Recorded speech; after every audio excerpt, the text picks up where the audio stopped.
Well, good afternoon, everybody, and welcome to the first Planning Committee meeting of the new year, and Happy New Year to anybody who I haven't already said that to. Hopefully the year will be absolutely satisfactory. My name's Nicholas Wright. I'm chair of this committee, and I'd like to introduce Vice Chairman Councillor Andrew Dyke and Councillor Nick Dawkes, Committee Administrator Amanda Lads, Head of Legal Services Heather Peachy on my right, Development Manager Carl Race, further on my right, and Planning Officers this afternoon Charlotte Barry, Matt McConville and Victoria Kempton. And also the Assistant Manager South Worcestershire Land Drainage Partnership, that's Andrew Fell, and also the Engineering Assistant for Flood Risk, Fran Davis. Welcome. I don't think we have anybody from Highways this afternoon. Just housekeeping. In the event of a fire, you will see doors to the gardens here and the doors where you came in. And this meeting is being webcast on YouTube, and there will be breaks in the afternoon depending on how we get on. We've also slightly altered the list, the running order of the applications. We are starting with item number 8, followed by 9, then 10, and then go back to 7. Okay, thank you. Have we any apologies for absence, Mandy? Chairman, there are no apologies today, thank you. And have we any declarations of interest? Chairman, for item 8, Councillor Emma Kersey has made a non-pecuniary declaration that the Chairman of the Parish Council is known to her. And also for item 9, Councillors Rob Adams, Linda Robinson and Margaret Rowley have declared a non-pecuniary interest. The Speaker, Simon Rees, is known to them as he is a former planning officer at the Council. Thank you. Thank you. And some other applications, Councillor Ward? Yes, I'd like to have the same notification as well for myself for Mr. Rees. Thank you. Councillor Tucker? A question, Chairman. As a member of the Council, should we be declaring, or should I be declaring an interest in the item relating to the ex-police station here? The Wychavon application? Apparently no. But thank you. Thank you for that. Any other declarations of interest? No? Thank you very much. You've all had a copy of the minutes of the last meeting, which took place on the 11th of December. Are there any alterations anybody likes to make to the minutes? Yes, Councillor Tucker. I'd just like to draw attention to the point that I've raised on previous occasions about the reference to the national standards for sustainable drainage and the reference to the 2015 standards as opposed to the 2025 standards, and we obviously need to refer to the recent standards rather than the old standards, and that's on page 19, condition 19 of the minutes. Thank you very much. I seem to remember you saying that before, yeah. And you'll no doubt say it again. But thank you very much. Indeed, if necessary, Chairman. Any other alterations to the minutes? Therefore, can I have a proposal that they were a true record of the event? Thank you, Councillor Adams, seconded by Councillor Clapworthy. Thank you.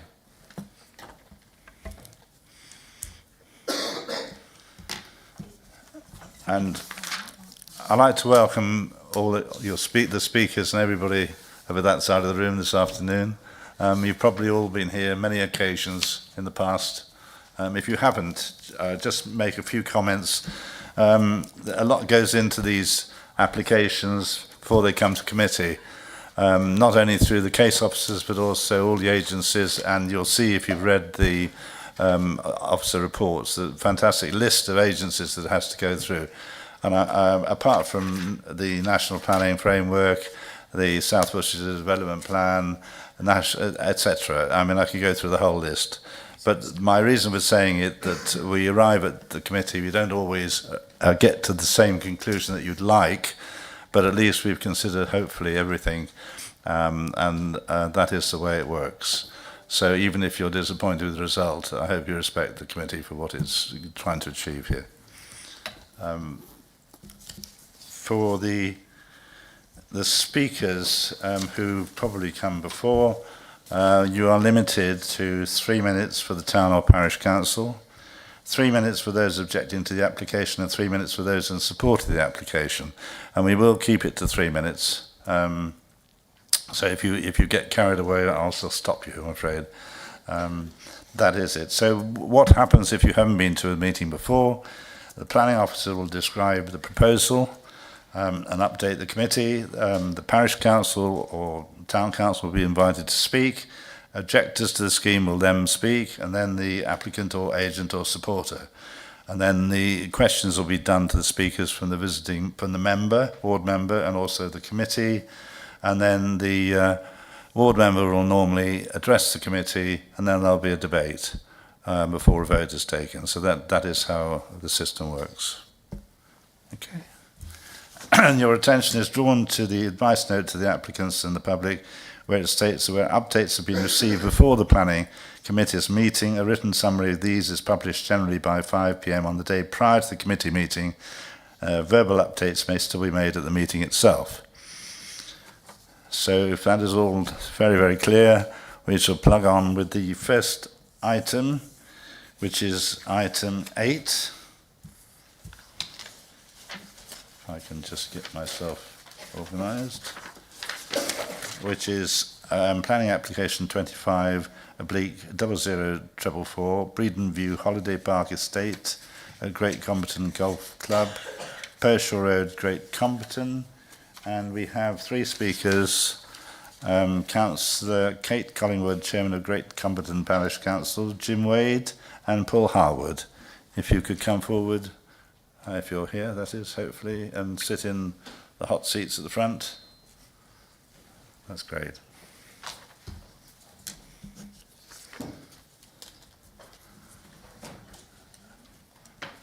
And I'll ask Matt McConville, who's case officer, to outline this application. Thank you very much. Thank you, Chair. So the application, the site was visited by members today, and it proposes the additional 145 holiday lodges and the associated infrastructure that comes along with that. I thought I would start the presentation by going through just a couple of housekeeping amendment to a condition and trying to answer some of the questions that were raised on site today before going into the presentation. So initially, I would like to propose an addition to condition 25, which has already been improved to add restrictions on the amount, degree of stay within the units. What I would like to propose is that one of the requirements that have to be recorded by the operators is the duration and dates of stay, in addition to the information that's already being proposed. So the condition would effectively read, the owners and operators of the site shall maintain an up-to-date register of the names of all occupiers of the accommodation, their duration, dates of stay, their main home addresses, the places of residence, and shall make this information available at all reasonable times to the local planning authority. So it just adds a little bit of additional information that will help the use of the site be monitored if it's determined that it's acceptable. And in terms of some of the questions that were raised on site today, I can confirm that the number of units that have been placed on the site at present, so the ones we looked at today, is 62. The driving range that was raised on site, the planning statement does reference a driving range as part of the upgrades to the 9-hole golf course, which will be obviously changed from the 18 as part of this application. There's not much more information than that, except that they would like to have a driving range. The planning issues behind that will entirely depend on the type and extent of the operation. If it's a practice warm-up driving range for users of the golf course and it's on the golf course land, it won't likely require any permission, I wouldn't have thought. If it becomes a driving range where people there needs to be buildings and lights and nets and that sort of thing, then those pieces of infrastructure would definitely require planning permission, and we would have to monitor it, particularly given the potential impacts on the national landscape. So effectively at this time we'd have to sort of deal with that driving range as it came forward, depending on the extent of the operation. In terms of the highways impact of the existing 81 approved units, in addition to, so cumulatively in respect of the current proposal, the highways response and the highways department's response is clear, and it has factored in, it references and has factored in the impacts of 81 caravans already approved on site. So it has, in the same way as it's projected the highways movements created by the 145 proposed lodges, it has equated the impact of the total of 81 units. So that impact, the cumulative impact of existing and proposed, has been considered and factored into the highways response. And that is, I hope, is the answers most of the questions that were raised at the site visit today. So I'll just crack on with the presentation as is. So we visited the site today, as mentioned. This is obviously the site, Great Comberton, and it's within relatively close proximity to Pershore. This is a closer view of the site. So the actual site that's part of this application is outlined in red, and then the rest of the site that's not subject to this application is in blue. And obviously you can see Great Comberton, which we drove through today to ensure that we experienced the village in its character and size. It's 2.4 kilometres south of Pershore, so relatively close. And Comberton is a relatively historic village and has a number of listed buildings which will need to be considered in terms of impacts, or have been considered in terms of impact. The submission itself also includes a new active play area, the enhancement of perimeter landscaping around the edges of the site and within the site itself, additional infrastructure to provide access to the new lodges, and as previously mentioned, reducing within this section the loss of these golf fairways and the enhancement of a 9-hole golf course down here. In terms of responses to the application, Great Comberton Parish Council objected to the proposal, and we also received 39 letters of objection and 3 comments from local residents.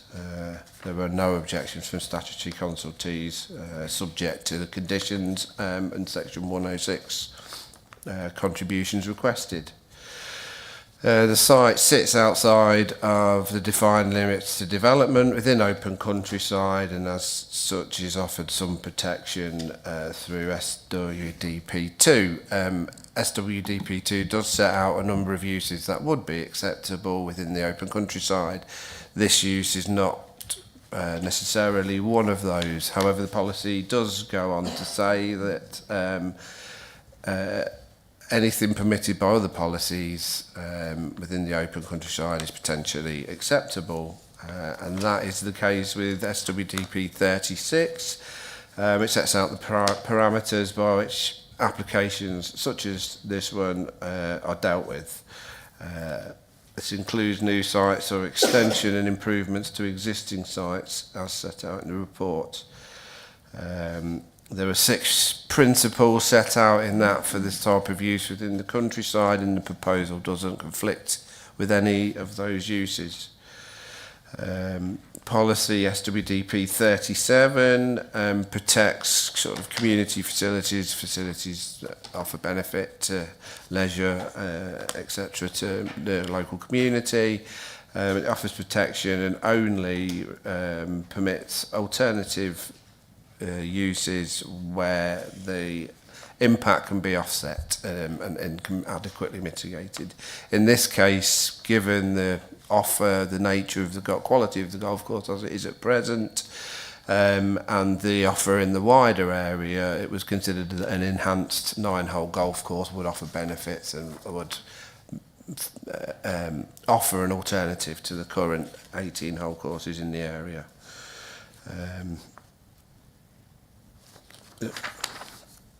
In terms of design, the current scheme has resulted from ongoing discussion with the council, including the landscape officer and the National Landscape Board and the applicants. What it has resulted in is amendments. So the National Landscape boundary comes around and along sort of the edge of the bottom of this site, and then there's Breeden Hill directly to the south, which we saw today and can help assess the impact on that. That was one of the primary concerns, and through discussions it was determined that this site, which is contains a lot less natural landscaping, wasn't suitable for, apart from in a small amount certain areas, wasn't suitable for caravans, but with enhanced landscaping, by controlling the use of materials, keeping them natural, dark,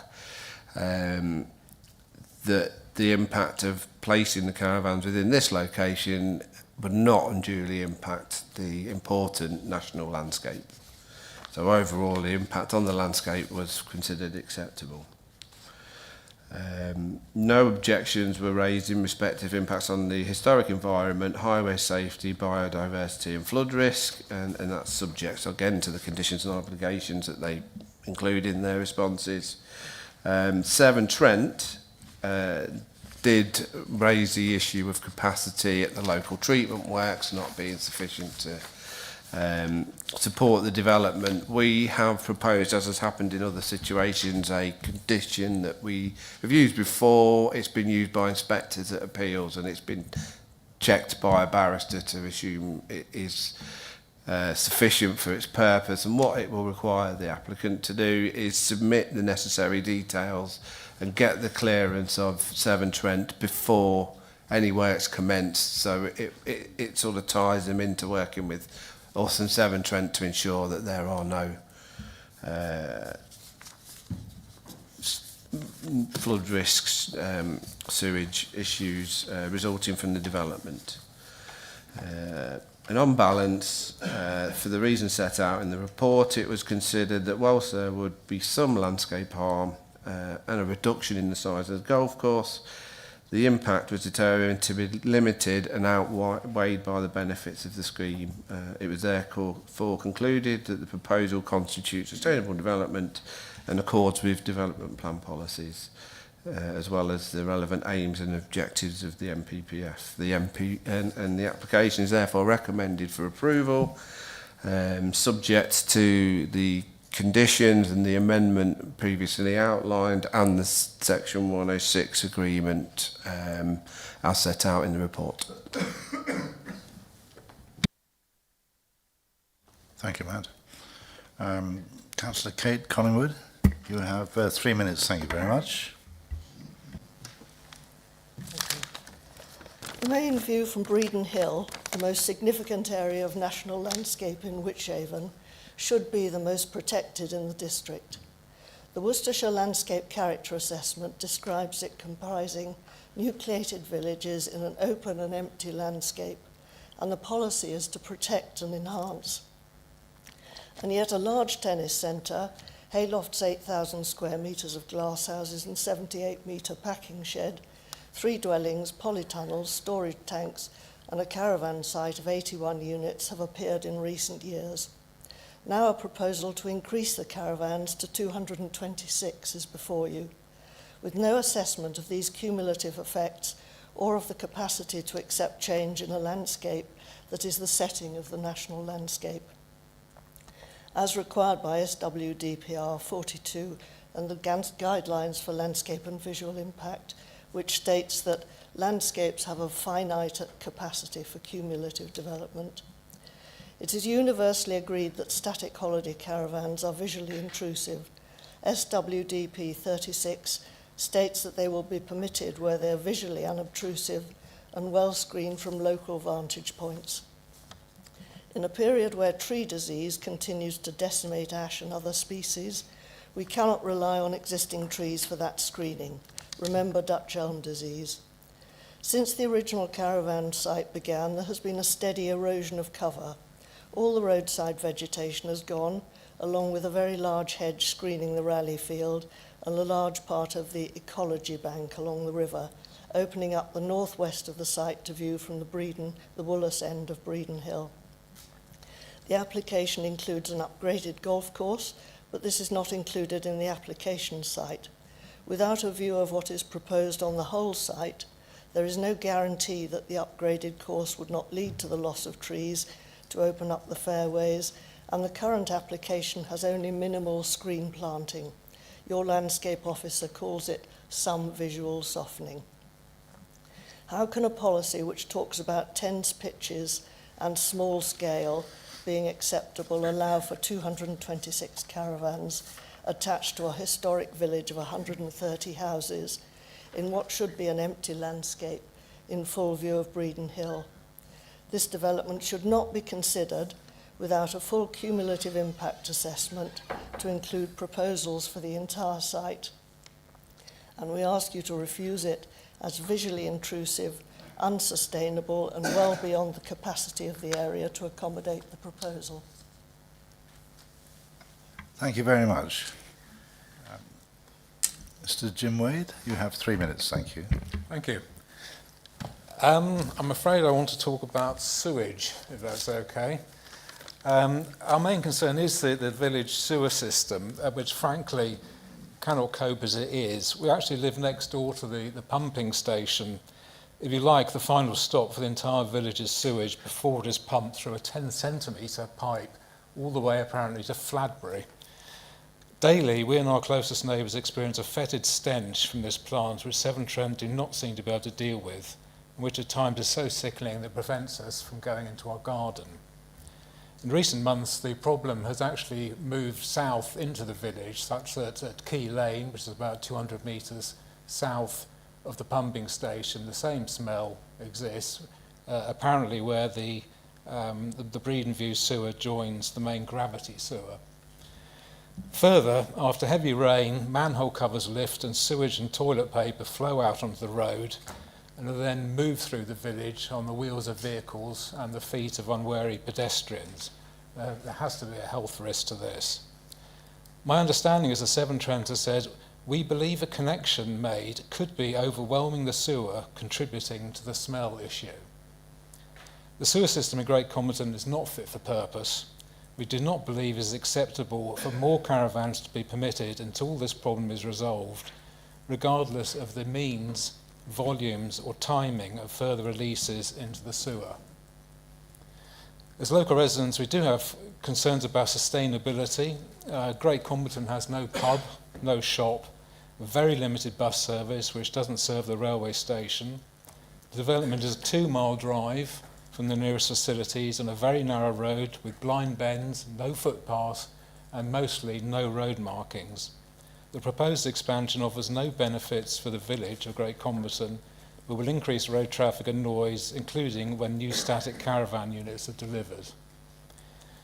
With a number of new housing developments proposed in the district, businesses in Pershore and its surrounding villages will not be short of new customers and do not need to rely on an expanding static caravan population in Wychavon. And given that the static caravan owners do not pay stamp duty or council tax, they offer little, if any, benefit to the council and certainly none to our village of Great Comberton. But I should stress that the major concern is the antique sewer system that is already overstretched, if you like. Thank you. Many thanks. Mr. Paul Harwood, you have 3 minutes, thank you. Thank you, Chair. Allen's Caravans is a family-run business. They pride themselves on delivering high-quality holiday destinations. They've been in the business since the 1930s. At Breedon View, Allen's are aiming to transform an underused golf course into a high-quality and year-round holiday destination. We'd just like to remind committee that the plan inspector approved the first 81 units on site after committee refused the application against officer recommendation. The proposed development responds to the clear aims of the local plan to increase and encourage tourism in South Worcestershire. The application also delivers on national plan and policy for sustainable rural tourism and will help the UK visitor economy. Local plan recognises that holiday parks can deliver great benefits to the local economy, and Allen's will predict that they would employ between 15 and 20 direct additional people if the development were built. Development will create many more indirect jobs in the local area, from guests visiting local attractions, eating out at local pubs and restaurants, and growing the supply chain demand from existing on-site facilities, which will in turn support local businesses. The application, above all else, will create a destination to draw people to South Worcestershire, to promote opportunities for the enjoyment of the countryside, and deliver economic growth through tourism. Beyond this, there'll be further wide-ranging planning benefits, such as a more suitable and viable golf course, a reduction in demand for second home ownership and therefore an increase in local housing supply, a best-in-class tourism facility for South Worcestershire, over 200 new trees, 20% increase in habitat, 80% increase in hedgerows, 64% increase in watercourse biodiversity units, long-term positive impact on protected species through new on-site enhancements that currently don't exist, and then opportunities to further expand and enhance on-park facilities for local people. The application is overwhelmingly supported by policy SWDP 36, and the scheme complies with all parts of this policy. We've designed the site to be visually unobtrusive, well-screened and generously landscaped. This has been supported by the Landscape Officer, and the National Landscape Board do not object. The planning policy refers to infrastructure and landscape capacity and not the size of the local nearby settlement. Our highways reports and modelling show that the wider highway network has capacity to safely accommodate traffic from the existing use and the proposed development. Further, the proposal makes adequate provision for foul water by holding it on site and maintaining the existing flow rate as approved by Severn Trent. The landscape further has the capacity to accommodate the proposed development. Development will therefore not exceed the infrastructure or landscape capacity of the area. Beyond this policy specifically, I'd just like to remind members that the application complies with the rest of the local plan when read as a whole. Complies with Policy 2, Policy 4, Policy 7, Policy 21, Policy 22, Policy 23, Policy 25, Policy 36 and Policy 37. We therefore suggest the application should be approved. Thank you, Chair. Thank you, Mr. Harwood. The ward member is Councillor Beverley Hardman. Have you any questions for the speakers? Please, Yes, first I want to say that I am a member of the Cotswold Natural Landscape, which you might need to, because it does affect their views on this. Questions to ask. We talk about screening. Be interested to know if you do put buildings in, how big is the screening when it first starts? Are you going to be putting in baby trees in theory, and hopefully in 5-10 years' time they're bigger? Or are we going to have, from day one, if a building goes in, that would be screened from Breedon Hill?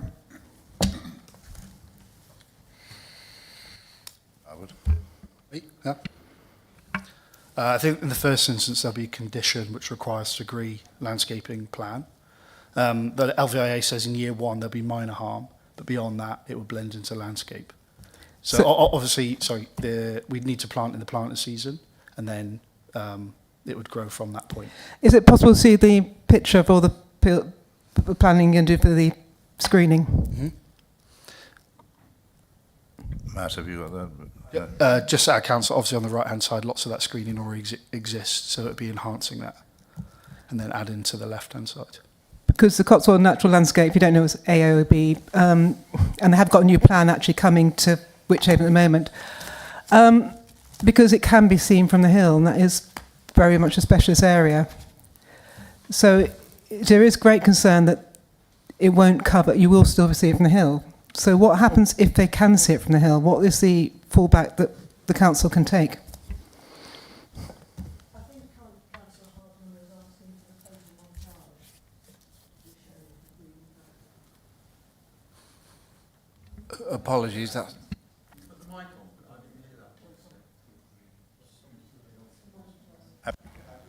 Have we actually got a picture of this ad? That's not included in my presentation, no. So Okay. it's difficult to get that without going back into my computer. Right. Yes, would you like to carry on that last question? So apologies, I haven't got that. That wasn't part of the presentation, and it'll be difficult to retrieve it without coming off what we have here. But what I can say is that the scheme, as it is presented to you today, is subject to extensive discussion with our landscape officer and with the Cotswold National Landscape Board has reviewed it. They did have concerns about it, and those concerns they've now come back and said that they don't object to it. I just had the let me read to you. So the conclusions are effectively that whilst there will still be some impacts, that accordingly, on balance, the board considers that the proposal can now demonstrate that it has been sensitively located and designed to avoid and minimise adverse impacts on the designated areas for of the site. So effectively they've not raised an objection. Our landscape officer is happy with it. Now the site is visible from Breeden Hill. There is a image in the landscape impact assessment that sort of shows that it's visible from Breeden Hill. However, it's the degree of visibility and the overall visual impact that needs to be considered. And given additional planting, the extent of the planting that we saw on site, which is already fairly established, and the use of materials, it was considered in this instance that that impact was not unduly detrimental and would not outweigh the benefits of the proposal. So it is something that's been considered. The landscaping scheme will need to show that it is sufficient to provide the necessary screening as early as possible in the planting scheme, and for all of those reasons it was determined that the proposal was acceptable in that regard.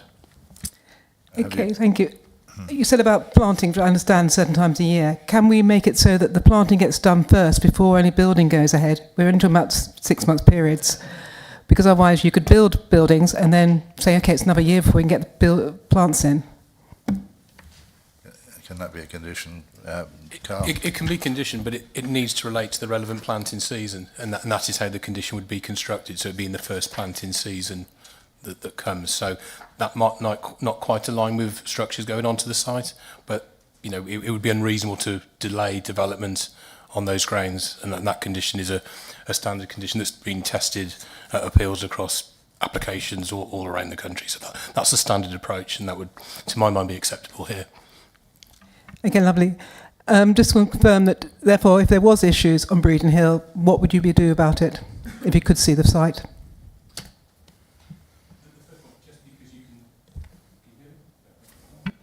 Sorry. Just because you can see something doesn't necessarily mean that in itself is a harm. We have a robust landscaping condition that would have to be implemented, that condition discharged and then implemented. It will have the normal caveats in terms of implementation if planting dies or fails to be reintroduced. So sufficient safeguards we feel are in place. These are relatively standard but robust landscaping conditions that are used across a wide range of application development types in these sort of settings, whether it's national landscape or otherwise. So we're comfortable with the conditions outlined. Thank you. Got a few more questions. The clarification on construction traffic management, can you put more detail? You put it very vaguely, but I think the village needs to know more about what's happening and how it affects them, because if you're putting a lot of lorries down that very narrow road towards it, you end up having to, well, if you can, reverse 500 metres, 600 metres sometimes. Can they know more about that and what conditions are going to be and how it affects the village? Thank you, Chair. Yes, so the application has been reviewed by the County Council's Highways Department, who are our consultants, experts in highways impacts arising from development. They have no objection to the proposal, subject to conditions. One of those conditions is requires the submission of a construction traffic management plan, which effectively sets in place a number of requirements for vehicles entering or heading towards, not even entering the site. So the route of construction traffic, parking areas, hours of delivery, details of temporary construction. So in terms of construction traffic, that is controlled. In terms of traffic arising as a result of the use of the units once they're in place, that has been assessed. That's the cumulative impact we've looked at and was mentioned previously. So it's been reviewed in respect of the current level of highways movements on the road, the impact that will have, the nature of the roads, and it was determined that the result of an additional 145 units would not cause a significant impact on highway safety. Thank you. I'm going to go back to the question, because the question was about the construction traffic management plan. Just like to know the time. Obviously, you must know the timings you want the vehicles go in and out of, and those things. That'd be nice for the parish to know those details. Can I just bring in Carl on that one, please? In terms of the construction management plan, some of those details will not be finalised until the submission of that discharge of condition. As other members of this committee will be aware, we've had a number of larger scale schemes, particularly around solar development, where we've had construction management plans. We're quite happy to involve the local member in the discharge of that condition, or the parish council as a consultee, if this application was to be approved. So you can take comfort in having an input into that decision-making process, because at this moment in time, it's probably unreasonable to expect every fine detail of how you bring a development forward at this moment in time and without the comfort of a planning permission.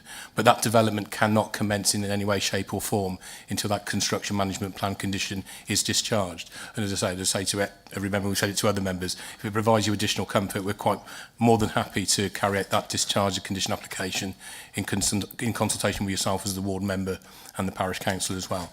And if there are elements within that current condition that you'd like to see expanded in terms of additional points, then if committee was so minded, they'd be free to vary that condition accordingly to open up any other points that you wanted to have considered. Could I just add something to that, Cal, if that's okay? Just in the recent submission from Highways, from our highway consultant, on the final page, we're committing to a clear construction traffic route, which comes from Pershore and not through the village. Secondly, the other key point is that due to the method of construction for caravans, it's quite low-level dig, so we're not anticipating taking any material off-site, which will drastically reduce any sort of heavy goods vehicles that would be coming to and from the site. That's already we've committed to in the plan submission, and we'll build on that for the construction traffic management plan. Okay. I'm getting near my end of my questions, so please bear with me. And now I've got to go into the lovely sewerage question. We do know there's an issue in the village, and I mean, it is, I've seen it, and it is also a health issue. Do Severn Trent have to do something about it to allow this planning to go ahead, or could it be, if we pass this plan, that they don't do anything about it, and therefore this application cannot be built? Correct. Carl. Yeah, as it's currently, understand it, Matt, correct me if I'm wrong, Severn Trent have not objected to this application, and they've not requested a Grampian condition.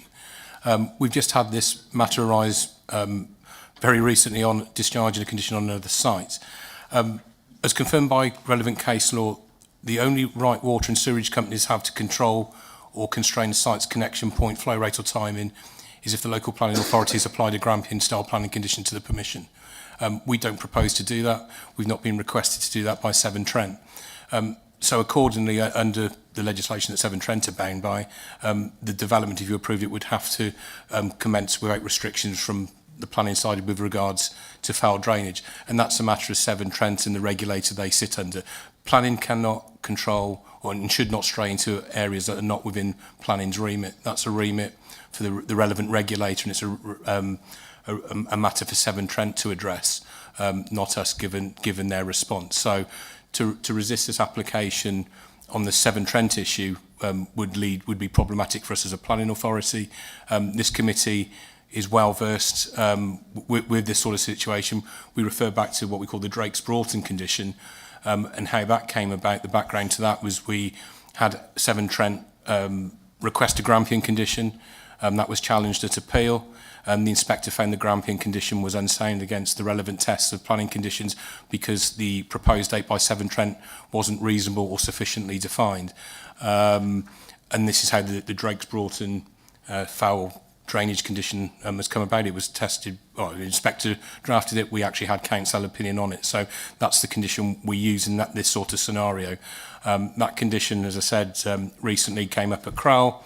Severn Trent tried to refuse a discharge of condition, but under challenge have had to back down on that position, recognising they didn't ask for a Grampian condition at Crowell, and under the relevant legislation that they sit within, they have no ability and have no right to restrict connection to the foul drainage system. So given Severn Trent's position, my position is we have no ability as a planning committee to resist this on those grounds. We'd open ourselves up to a very uncomfortable position at appeal, and especially given we've gone through this debate on other sites in the districts on pretty much the same grounds. So I think the inspector would see that we've looked at this issue before, we've been given a definitive position, and they'd ask us why we're coming back again on the same issue. Thank you, I appreciate that. So you're saying that they could still build the houses even though we know sewerage is going to go down this road. So health, I understand it's not planning issue, but I think, and I know you can't change it, but to say that it's not a health issue is wrong. I'm not saying it's not a health issue, but Severn Trent are addressable under the relevant regime and regulators. I work in planning, this is a planning committee. We cannot control Severn Trent. We cannot compel Severn Trent to do something. That's the regulator. I understand that, but I do think we should, as a Wychavon, formally say that we have issues about health, even if we perhaps can't stop it for planning, because if it's a health issue, we should at least acknowledge that publicly. That's my personal view. Okay, thank you for that. Have you, I'm not going to carry on there, unless you've got something relevant on that. Okay. It was just to say that that we are aware of Severn Trent's comments, and obviously Severn Trent's comments where they suggest that there's not enough capacity at the local treatment work, so they've acknowledged that there needs to be some work done. They also said that they need to do a review of the capacity and what needs to be done to resolve that. So there is an acknowledgement that there are issues and a recognition of issues, and in terms of the condition that we've put on, it does require Severn Trent to be involved. It does require them to have made the relevant assessments and show that, it does require the applicant to show Severn Trent that they've carried out the relevant assessments in order to ensure that the current situation is not made worse, which is given the different legislative frameworks within which this operates, that's pretty much as good as we can do. But it will mean that Severn Trent is involved in anything that comes forward and has to ensure that it is better. So there are some we will be looking at it in detail, and it has been acknowledged that there's an issue. Thank you. Thank you for the questions, Councillor Hardman. I'm going to throw it open to committee. Councillor Morris and Councillor Kersey. Questions, relevant questions, please. Thank you, Chair. I'm sorry to labour the point, but I'm still not completely clear on the sewage issue. Could I ask the applicant, Mr Harwood, you mentioned in your presentation that there is capacity to hold sewerage back. Could you tell us how much capacity, please? Thanks, Councillor. Yeah, I think what's really important here is that we already have a discharge permit for foul water from Severn Trent. That is for 0.87 litres per second. That is what currently can go off-site. We've designed the scheme to not increase that flow rate beyond what's currently going off. And how we can do that is by holding everything on site and discharging it in a controlled manner. The current planned in new capacity is 96,000 litres in torpedo tanks, which are basically long thin tanks that would hold the additional fowl on site.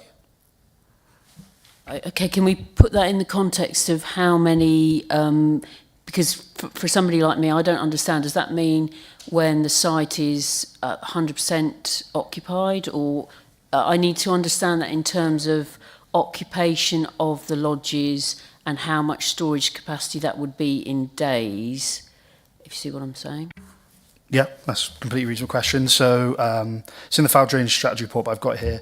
So it's modelled to a maximum population of 580 persons on site. That's a very maximum, at an average of 4 persons per lodge, using British loads and flows data, which is 150 litres per person.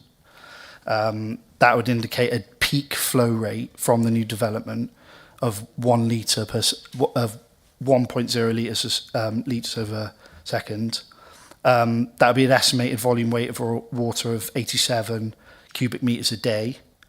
And as I said, the report refers back to the storage capacity to be able to hold that. That's holding it all on site and then maintaining the same flow rate off site. Right, can you give me days? How many days storage? Days? Turn off, please. Kate, thanks. 24 hours of storage we could hold. 24 hours, so 1 day. It's going to be served by telemetry, so if there's any issues, there'll be an alarm system that speaks to the operators. Could I point out that... Can I just... Sorry, no. I've opened it out to, so I can't. Is that for the current 80 that you've got planning permission for? I can't speak. That's for the new proposal. There's 2 systems. The existing system has its own system that would remain, and we build a new one to serve the current one, the proposed use. Sorry. Right. So, am I wrong to jump to the conclusion that the existing system isn't actually working, given the evidence that we've been given by the parish council? We are not exceeding our limit off-site under our permit. After it goes into Severn Trent system, like Carl said, that's for Severn Trent to process. Could I point out that the problem exists Sorry, now? but come back to you in a minute. But I've got to ask questions from the committee. Yeah, Have you had an answer to that one? I think so, but I have got a follow-up for Carl, actually. Right.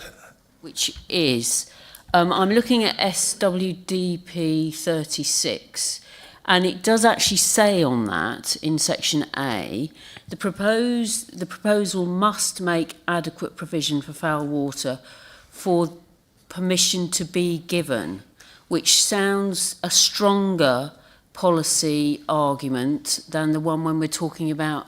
I understand that we have with the housing, but I'm reading this and thinking this if you read this in a black and white way, you cannot give permission if there's not adequate storage.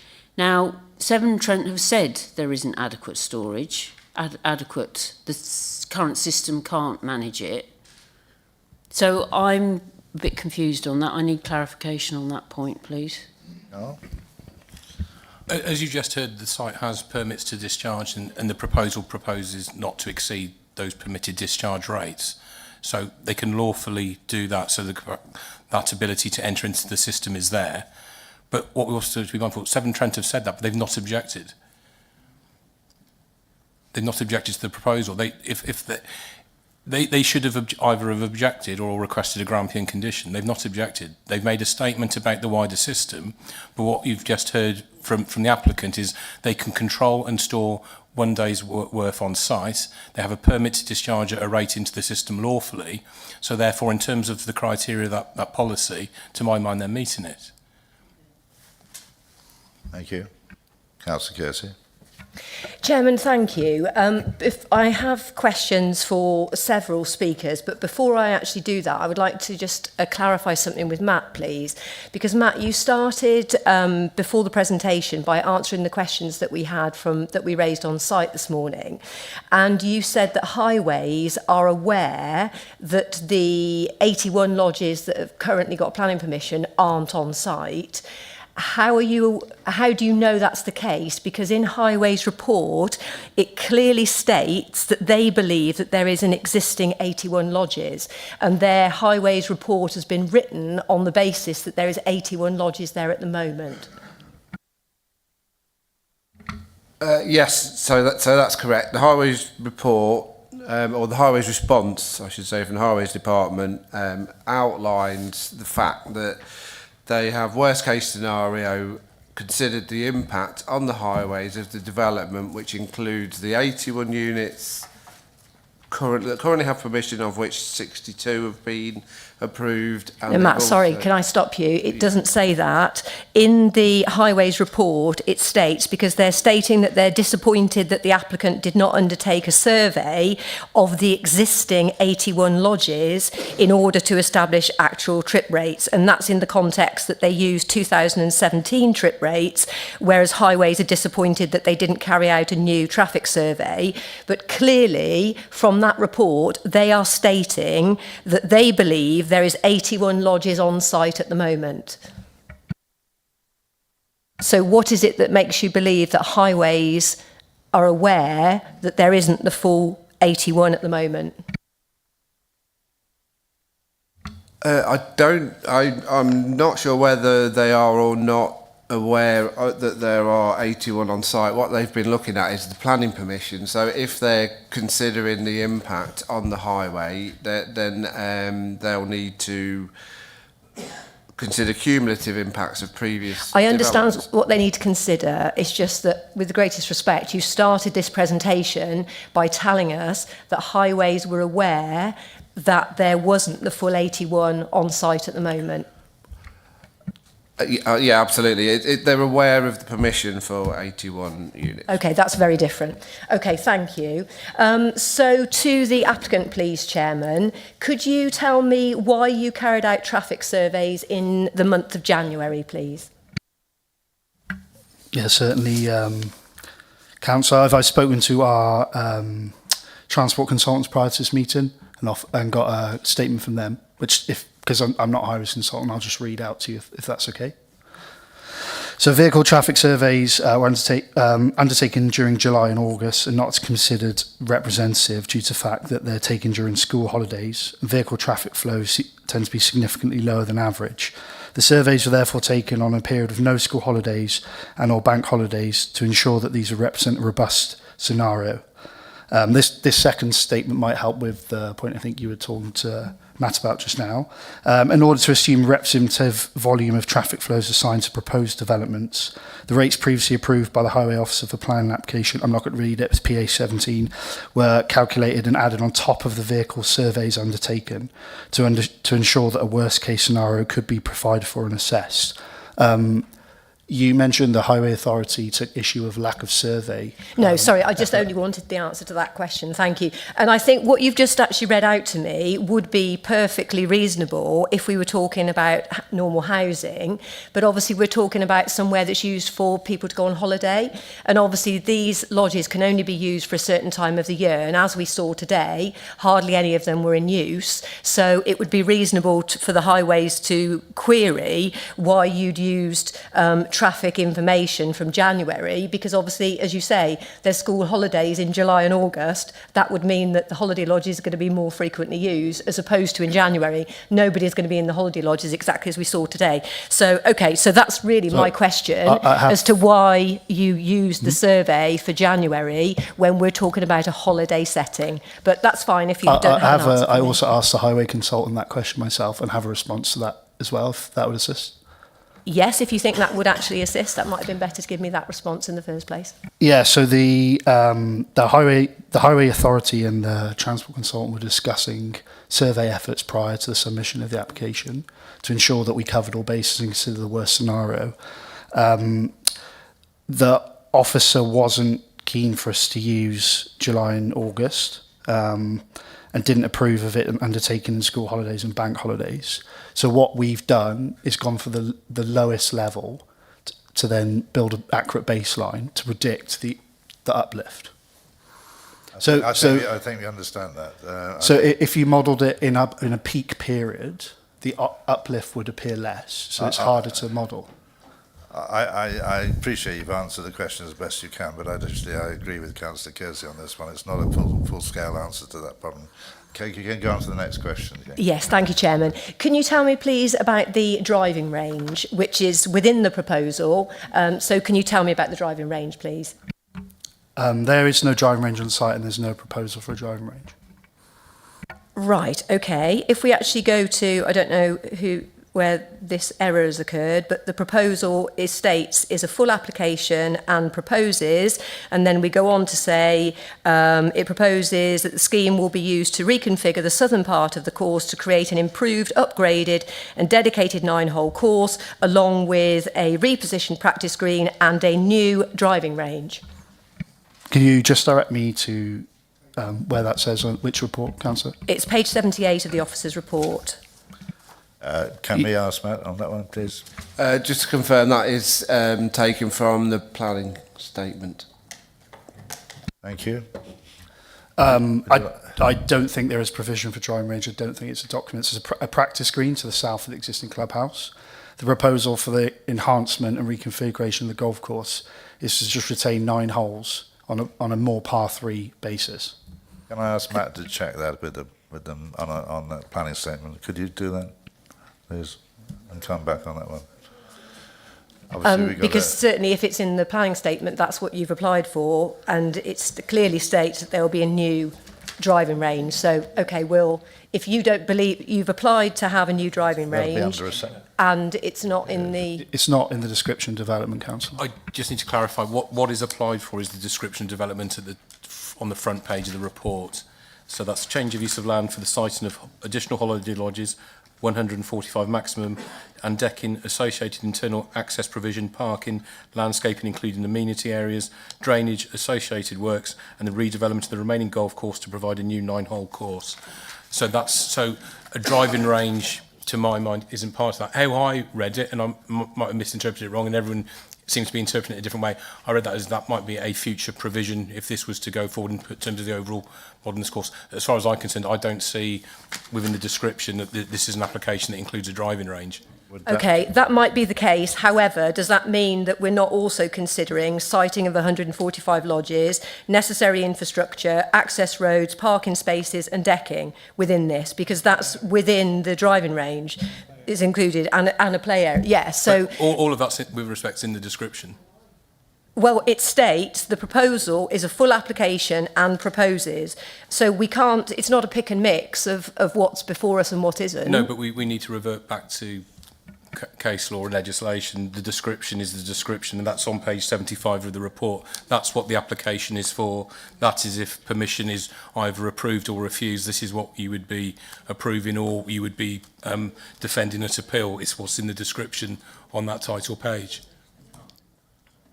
Thank you. Right, I don't think quite answer your question. No, it certainly doesn't, Chairman. Just one more question for the Parish Council, please. 2 questions, actually. It states in the report about the alternative transport modes and that visitors would be expected to arrive on site in a car but then not use it during their stay. So could the Chairman of the Parish Council please tell me about the alternative transport methods that would be available to visitors to ensure that they didn't use a car during their stay, please? Yes, we have 1 bus a day. Generally, it doesn't come back in a convenient time span, so it gets very little used, and quite often it's cancelled. It doesn't connect to the railway station, so it isn't really accessible other than on foot or by bicycle on the rather dangerous road through to Pershore. Thank you. Thank you, Chairman. And one more question for the Parish Council, and that is that on site at the moment there is 62 of the lodges, and I know from having been your local ward member a couple of years ago that obviously these have been on site for quite a while. Could you tell me that as it stands there's 62 on site, which would fundamentally be a quarter of what is proposed? Could you tell me of any significant issues that Great Comberton experiences from those 62 at the moment, please? Well, the major problem is the sewage one, which is ongoing, and it's on a daily basis, so that every time the sewage is pumped out to the main sewer in the road, a stench envelops the whole of the north end of the village. and Severn Trent have said that they believe that a connection has overwhelmed the sewer, and that's with only, we believe, 40 to 60 occupied now and not the full 81. Thank you. Thank you very much. Councillor Birch. Thank you, Chairman. Based on the question that Councillor Kersey asked, I'm essentially after a bit more clarification as to exactly what the proposal's for, because, you know, if you had a proposal for a certain number of properties, a certain number of houses, you wouldn't expect within that original first page of the document to have every single aspect that development be made up of, but you would expect within the proposal to have those details. And what became clear is that certain elements of this proposal aren't actually to come to fruition. So essentially there's other aspects such as a new activity play area, recycling and refuse storage infrastructure, which isn't included within the start of the application itself, but are included under the proposal. So essentially I'm looking for clarification into which aspects of this proposal are we discussing and which aspects of this proposal aren't we discussing. Councillor, would you like me to take these up? Ideally, Matt's written the report, so ideally, Matt, if you could clarify, that would be useful. Thank you.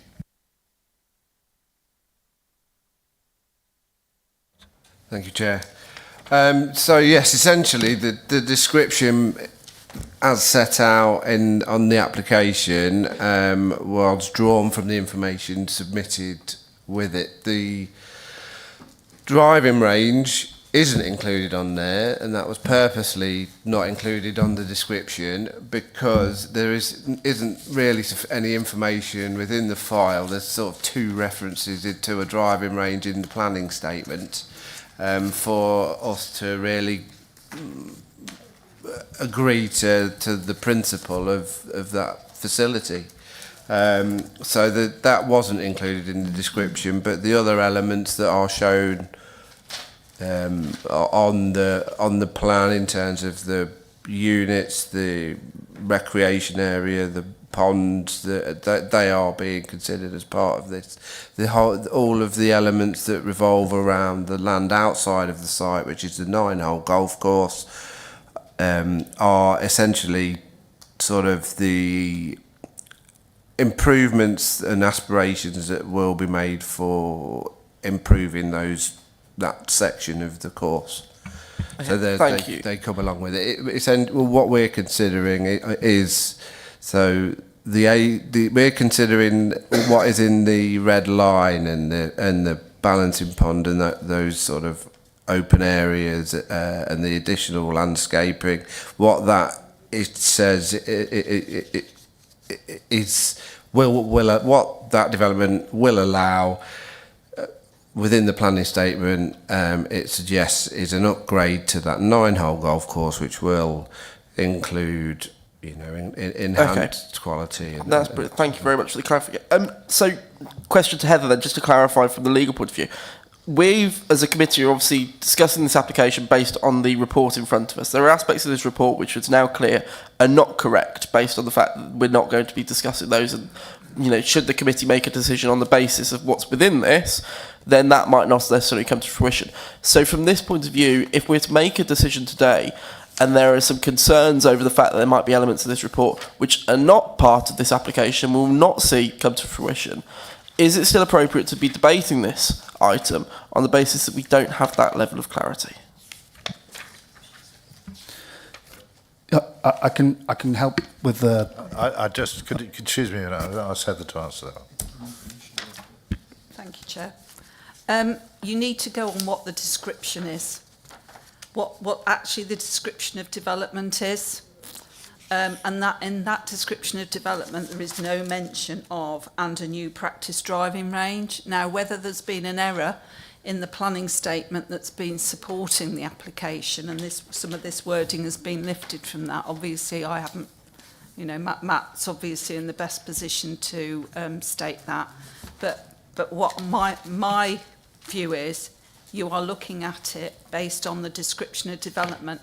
If you come to a decision based on that, you will not be giving permission for a new practice driving range.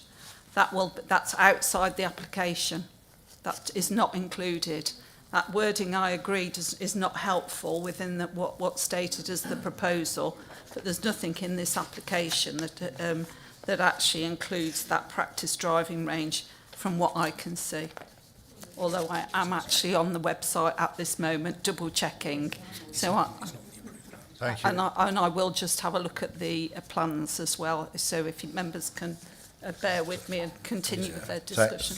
Can I just add further to that? Because I think, Councillor, you mentioned play area and you mentioned, to my mind, the play area would come under amenity areas, and the waste, rubbish, bin sort of areas would come under associated works. That would be a standard interpretation for a description of those elements, given how they fall within, you know, the consideration of development and a development scheme. But I think the real issue centres around the driving range, and that's the primary concern. But the other elements seem robust and normal to me in terms of a description and then what is coming forward within the proposal. Can I bring in one or two more people, because otherwise we're going to go on forever. I think, was it you, Councillor Tucker, did you want to ask something, a question? Yes, thank you, Chairman. I was very taken by the comments of Mr. Wade about, and this is obviously a broad issue, about a development which actually makes no benefit, is of no benefit to the village. And I think that is a very significant issue, though it may not indeed be a planning matter. I understand that. I'm just asking for questions to clarify, really. But your point is valid, but I could do with some questions to clarify any points you don't understand. I would like a little bit more information from Mr. Wade, who has the direct information about the sewage issues, as he lives next door to it, to the sewage pumping station. And could he clarify to us what the actual issues are that are faced by him and by the village in relation to the sewage discharges? Okay, Mr. Wade, I think you probably said quite a lot, so I don't want another 3 minutes if you can help it. Thank you, Chair. I don't want to dwell on sewage too much longer. We're not talking about a treatment plant. You see my house at the bottom there. It's very close to the development. We're talking about a pumping station, which, as I said earlier, amazingly pumps everything from Breeden View and the village through a 10-centimetre pipe. You can imagine how small that is, all the way to Fladbury, apparently. And something's going horribly wrong with it. It's overworked, it stinks, and there is a health risk. Oh, sorry, I thought it was on. There is a health risk. Is that on? There is a health risk associated with people walking themselves and their dogs through this into the village. The flooding is when there's moderate to heavy rain, but the smells are every day at different times of the day. Thank you for those comments. I think we've had this several places, especially Drake's Broughton, similar sort of thing. If I may, could I come back very briefly, Chairman? I think this does point to the fact that there are two issues. It's not simply a capacity issue at the sewage treatment works. It's a sewerage issue. The capacity of the sewerage system to cope with the requirement from the village, and I think we ought to see the comments from Severn Trent in that light, and the sewerage issues of getting to the Severn Trent sewage works are really the issues, and they need to be taken up individually and separately, I think, from the planning application. Thank you. Councillor Robinson, did you want to say anything before Thank you, Chairman. Without wishing to prolong things, I am concerned about the apparent dismissal of the wording of the proposal, because this is, after all, what the public look at, what they comment on, and what we initially comment on when we're looking through the papers in advance. And I'd like more clarification from Heather, and for us to learn from this for the future, because either the proposal is double-checked by the officers that it is accurate, or it isn't. I don't think it should have to be done at the meeting like this. Thank you. I'm going to come back to, in a minute, Councillor Adams. Yeah, thank you. There's a lot I could say over this, but this isn't the time you asked for a question, and mine is a simple one. I want to know whether there's been any consultation between the applicants and the parish council. Appears to me there hasn't been a lot, and if this was a major application, the developers or whatever would have done some consultation. Mr Harwood, can you answer that one, please? Yeah, of course. Thank you, Councillor. On Thursday, the 30th of January 2025, we held a public consultation event at the clubhouse. All members of the public were invited. That lasted for 4 hours. We took questions from approximately 30 residents and had 21 pieces of feedback, which were counted into the design process. Kate, you may be able to correct me, I can't remember the date, I think it was around April. We also held a public meeting in the parish council, around 50 people attended. We also answered questions. That was after the application had been submitted, but we sought to work with local people to explain the proposal and give clarity to any questions that were given to us. Thank you. Councillor Dawes, question? Thank you, Chair. Yeah, mine's to the applicant. I just intrigued really that something like 5 years ago you got planning for 80 units. It's taken you 5 years to get 62 up, not necessarily all sold. And now, so you've got 20 to go on that, and then you want another 145, which would strike me as being about another 15 years supply. Where do you think this sudden amazing demand is going to come from? It hasn't been there before. Thank you, Councillor. I mean, in the first instance, applicants cognizant that the local plan seeks to grow tourism in South Worcestershire, and the proposal responds to that and the economic growth that can be delivered. Secondly, lots changed in 5 years. Obviously, we had a COVID pandemic. There's been high inflation rates. The cost of the sites increased exponentially. Currently, 81 units would not cover the cost of running the site. And obviously, the golf course has had to close because it's also not covering its costs as unviable. What I think is key is that the applicant is striving to keep the business viable and deliver jobs and growth in the area. It would probably be remiss to get to their limit of 80 and then apply for permission, whereas what they're trying to do is build up a bank to allow sustained, viable growth. I work across the leisure sector. No one builds 150 caravans in one go. It's most likely to be a phased consent. Well, locals may say, well, that will have long-term impacts, but it's important to either sell units or make them available to hire in a sustainable way that will allow long-term growth. Thank you. Thank you.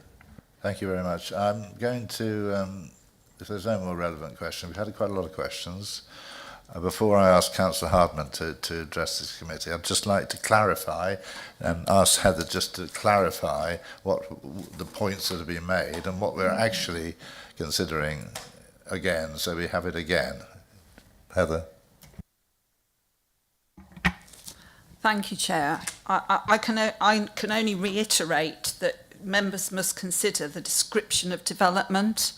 I do agree it's not very helpful that on page 78, and I think that comes down a little bit as to how you read it, but actually there's no, and I've just looked on the plans myself, there's no new practice driving range.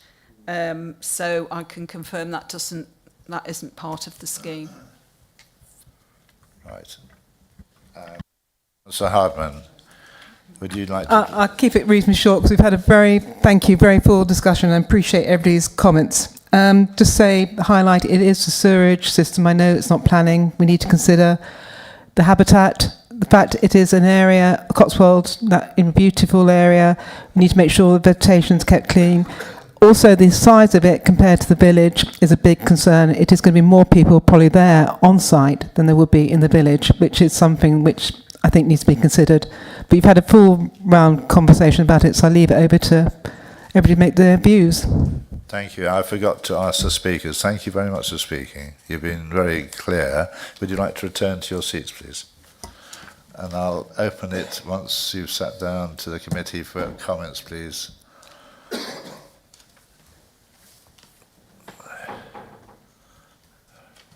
Councillor Morris. Chair. From my perspective, I think we need to take a pragmatic approach to this. There are obviously issues that we will struggle to address through the planning framework, and I'm just wondering whether, if my colleagues were thinking that along the lines of approval, where we can do it in some kind of phases so that the concerns that the village are raising could be addressed directly with Severn Trent, and as we found, public pressure sometimes results in action. So whether the villagers could get together and record the number of incidents, get maybe some kind of environmental assessment of the health impacts, so that we're addressing the issue, which is sewerage, but at the same time we're recognising that, as the applicant has said, that the original site was granted on appeal, but we could keep control. We're recognising that within their need to make the site more viable, they've still got the opportunity to put another, I think it was 18 within the existing application, and then the application that's moving forward that we're considering today, whether we could do that in tranches. I don't know whether other people, I'll hand over to my colleagues now, see whether other people think that's one way of addressing this, and whether this could be conditioned in some way. Councillor Dawkes. Thank you, Chair. I've listened to a lot of things from the speakers, and I have a lot of sympathy with the sewerage issue, but it's something we keep hitting our heads on, figuratively, and we know there's nothing we can do about it. It's Severn Trent's problem, and we've done our best, and we can't get any further. So I think we've got to leave that one firmly with Severn Trent. I think the explanation of the reasons for the viability of the site were very good, and my feeling is that we should probably approve this. But I'll listen to everybody else speak first. But I have one question for Heather as well. Sorry, because I'm still concerned about this, what we are voting on. And one thing, you're saying that we've got to go to the description, fair enough, but we also have to go to the red line, and the red line doesn't include a 9-hole golf course. Okay, we'll come back to you in So, a minute on that I one. don't know. Councillor Kersey, can you come back in a minute? Chairman, thank you. I, like Councillor Dawkes, do appreciate Mr Harwood's description and explanation of the viability, which was very helpful. And I would very much, as I was previously the ward member for the combatants, I do very much welcome the fact that Allens as a company do very much liaise with the community, and I know that they will have had extensive liaison with the parish council. And I also take on board what other councillors have said about phasing and staging, because obviously that could deal with the landscape issue. But, and it really is a big but here, we do have this confusion, let's say, over what's in the proposal, the description and the assessment and the red line, which we always know we are making a decision on what's in front of us, and that is within our report, and so it is in front of us. So irrespective of any staging or phasing, we would be, if we approve this today, we would be approving 145, which would take this site up to 226. But I take real issue with the report that's come back to us from the Highways Authority. And I would, if we do anything other than approve this today, I would urge my county councillor colleague to take this up with Highways, because there's a lot of compromises in there. So first of all, the biggest issue is that Highways clearly think that there's 81 lodges there at the moment. And I hear what Matt has said, but based on their report, they believe that the information has been based on there being 81 lodges there at the moment, and there aren't. Highways also flag up the fact that the traffic surveys have been done in January, which, as we clearly realise, there's going to be hardly any traffic coming from there in January for all those different reasons. But also, the applicant haven't followed the surveys that Highways would have requested, and they use the word disappointed in about 5 places. So I would rather that Highways had been more demanding of what they needed as opposed to be disappointed. However, the other thing that would have a massive impact as far as I'm concerned on this and the traffic generation and the intensification of that access and the very narrow village roads that go to this site would be if a driving range popped up. Because just on the basis that there's an 18-hole golf course at the moment, which we've now heard isn't in use because they can't make it viable. So how have these trip reports been used if the golf course isn't even being used?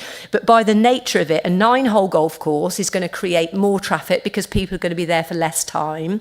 If at some stage, somewhere along the line, you add a driving range into it, again, people are going to be there for a much shorter period of time. So you're going to have a much higher intensification of it. So I really don't think that we have, appreciating what the applicant has said and appreciating the consultations that they will have gone to and liaising with the village, etc., I don't believe that as a planning committee, we have the correct information in front of us from the reports to be able to make an informed decision today. Okay, thank you. Yeah, I'll go back to Heather since you asked. Heather? Sorry, I've been madly looking at plans and everything behind the scenes. You've got to realise I'm not involved with these applications as they come through. I'm actually going to recommend to members to actually defer the application. I've now managed to get a copy of a plan up that I'm looking at, and actually the golf course and everything, to my mind, sits outside the red line boundary. As I say, I was reasonably happy before that the driving range wasn't included, but I honestly think it's not 100% clear. So that is obviously members don't have to follow my advice. It is completely their decision. But I think that you should allow officers to go away and actually just hone down a couple of these things, because myself looking at it, just coming into it completely afresh, feels that the description of development is not clear. Therefore, as chair, I will certainly propose that we defer this for officers. Can I have any more comments? Councillor Adams. Yeah, I'd support deferment today. So if you want a seconder, I'm happy to do that. Yeah. Chairman, thank you. Yes, I would absolutely support deferral, but I would urge anybody involved in this coming back to us to go back to Highways to ensure that Highways have the correct information, and I would also urge the applicant to actually provide the information that Highways have originally requested and not to have traffic surveys during January. Thank you. Are there any bold points before we take a vote on this? We've had a proposal for deferral and seconded. Heather. Thank you, Chair. So, members, can I ask you to raise your voting cards so you're voting on deferral to allow the officers to go away and sort one or two issues out. 1, 2, 3, 4, 5, 6, 7, 8, 9, 10, 11, 12, 13. That's unanimous, Chair. Thank you, and thank you to the speakers. If you wish to go, you can stay, but if you wish to go, fine. I'm going to move speedily on. We've spent a lot of time on this one. I just want to ask Councillor Robson, you all right with this?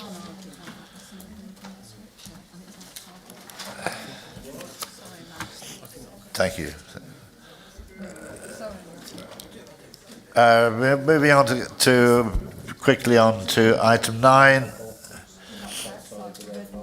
Sorry, are you okay? Planning application 25/01048, Bank Farm, Front Street, Pebworth, demolition resisting. You obviously got speakers already. Welcome the speakers, who are Councillor Dave Clanage from Pebworth Parish Council, Simon Shears and Simon Rees. Thank you. And I'll introduce the planning officer, Victoria Kempton.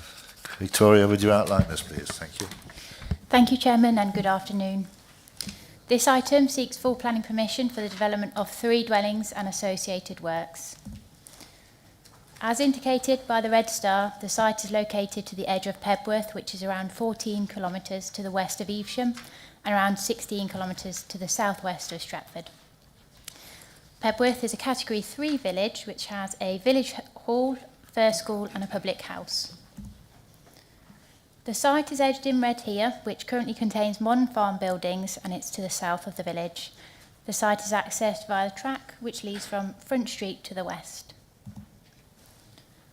Turning to the site's constraints, this is an annotated section of the planning policies map from the SWDP. I've indicatively shaded the site in yellow.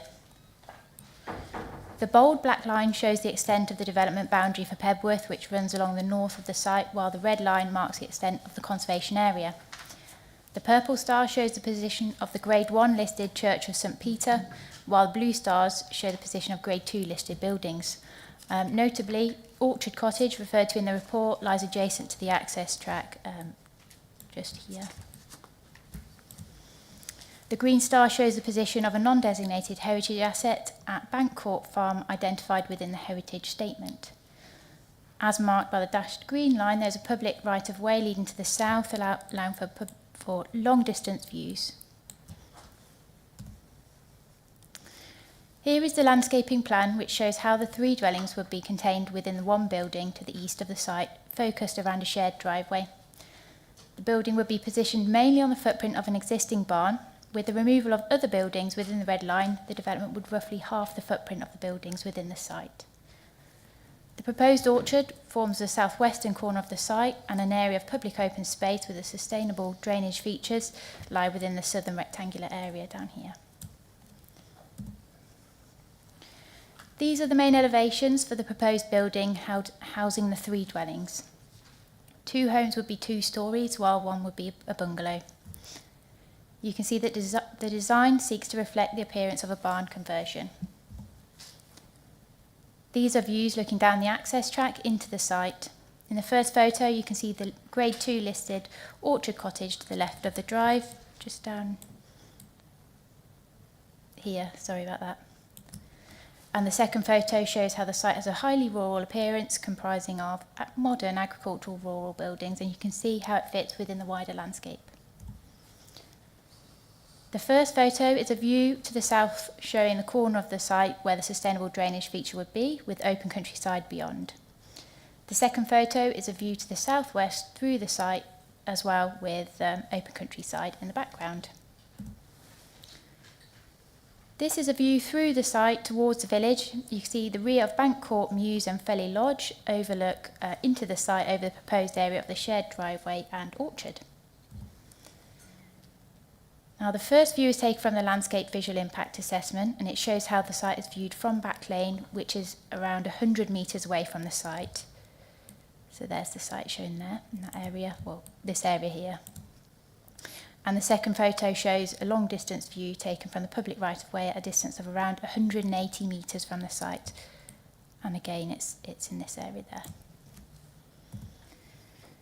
As noted in the planning history set out within the report, there have been several refusals for residential development on the site.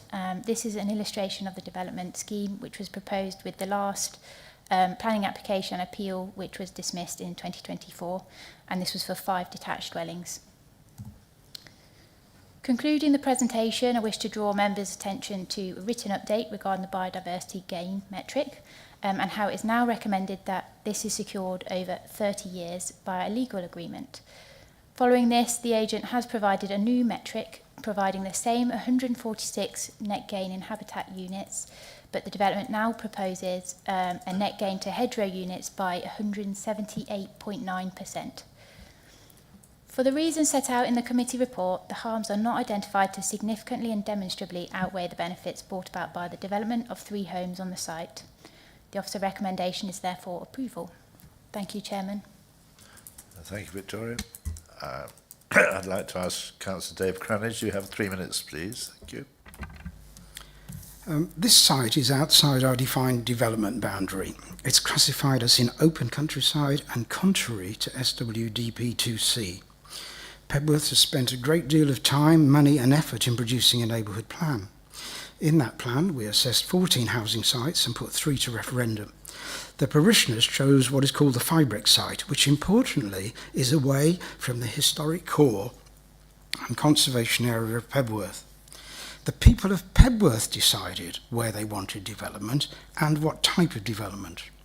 Pebworth Parish Council considered the granting of this application would undermine local democracy and the legitimacy of the neighbourhood development plan process. This is especially important because we are about to embark on a 5-year plan review so that it will fit with the SWDPR when it is finally approved. The 14 smaller houses on the Fibrex site have yet to be built, as have the 9 houses that were given planning permission by this committee last year in Chapel Road. In addition, there are still 40 houses to be built within the parish at Meonway Gardens, and 320 have recently been built. Now, you may have been told that the neighbourhood development plan doesn't matter because Wychavon has no 5-year housing land supply. But this isn't the case. A similar development on exactly the same site was turned down by the Government Appeal Inspector in 2024, who said, and I quote, "Irrespective of the Council's housing land supply situation, the presumption in favour of sustainable development does not apply." I quote his planning policy reasons, which also apply now. The proposal would introduce a suburbanising impact on the site, resulting in an erosive effect on part of the countryside, the rural setting of the conservation area, and the Grade 2 listed Orchard Cottage. It would be in conflict with policy SWDB 24 and 6, which says proposals will be supported where they conserve and enhance the significance of heritage assets, including their setting. The proposal also fails to accord with civil aims in policy P3 of the neighbourhood plan. The inspector acknowledged the utilitarian appearance of the barns, but says that in character they are consistent with the rural fringe of the village and the open countryside beyond.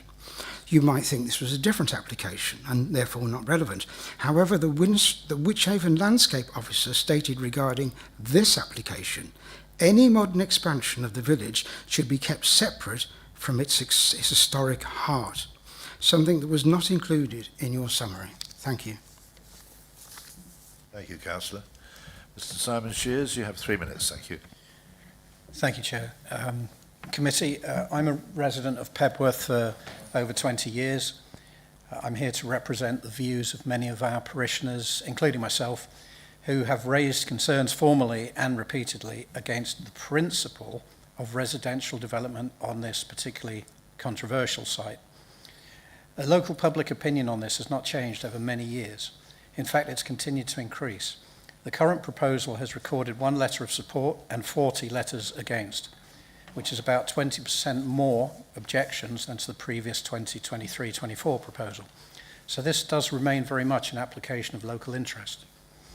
The current proposal has reduced the number of properties from 5 to 3, and the design has been positively enhanced and reduced in size by the applicant. I don't think anyone would disagree that the design is now as appropriate as possible, subject to the remaining planning conditions. Sorry, could you just put your microphone on? Is it on?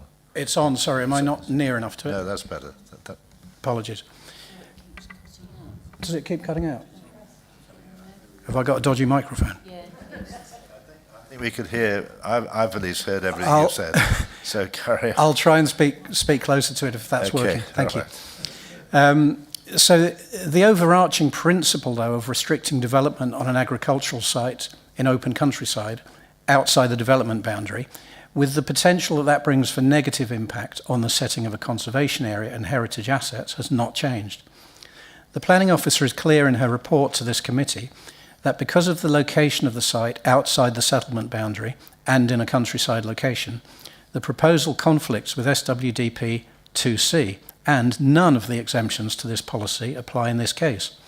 She also notes the development would result in a minor conflict with policies SWDP 21 and 25, as well as NDP policy P2 and P3. This is in addition to the Planning Inspector's 2024 comments that the proposal would be in conflict with policy SWDP 6 and 24. I think the Parish Councillor mentioned that. So there's been clear and consistent agreement between various planning officers and appeal inspectors over many years that the principle of development on this site is not supported. I understand committee members visited the site this morning, so you may be aware that the site currently remains in its long-term agricultural use as a horse livery and hay storage. The planning officer has been clear that this is not regarded as being previously developed or brownfield land. The landscape officer commenting on this application has also lodged continuing concerns in relation to the proposed access from a point outside the village boundary, the increased suburbanisation of the landscape character on the edge of the village, and the impact on the settlement pattern, with the proposed scheme visually expanding the historic heart of the village into the adjacent rural countryside.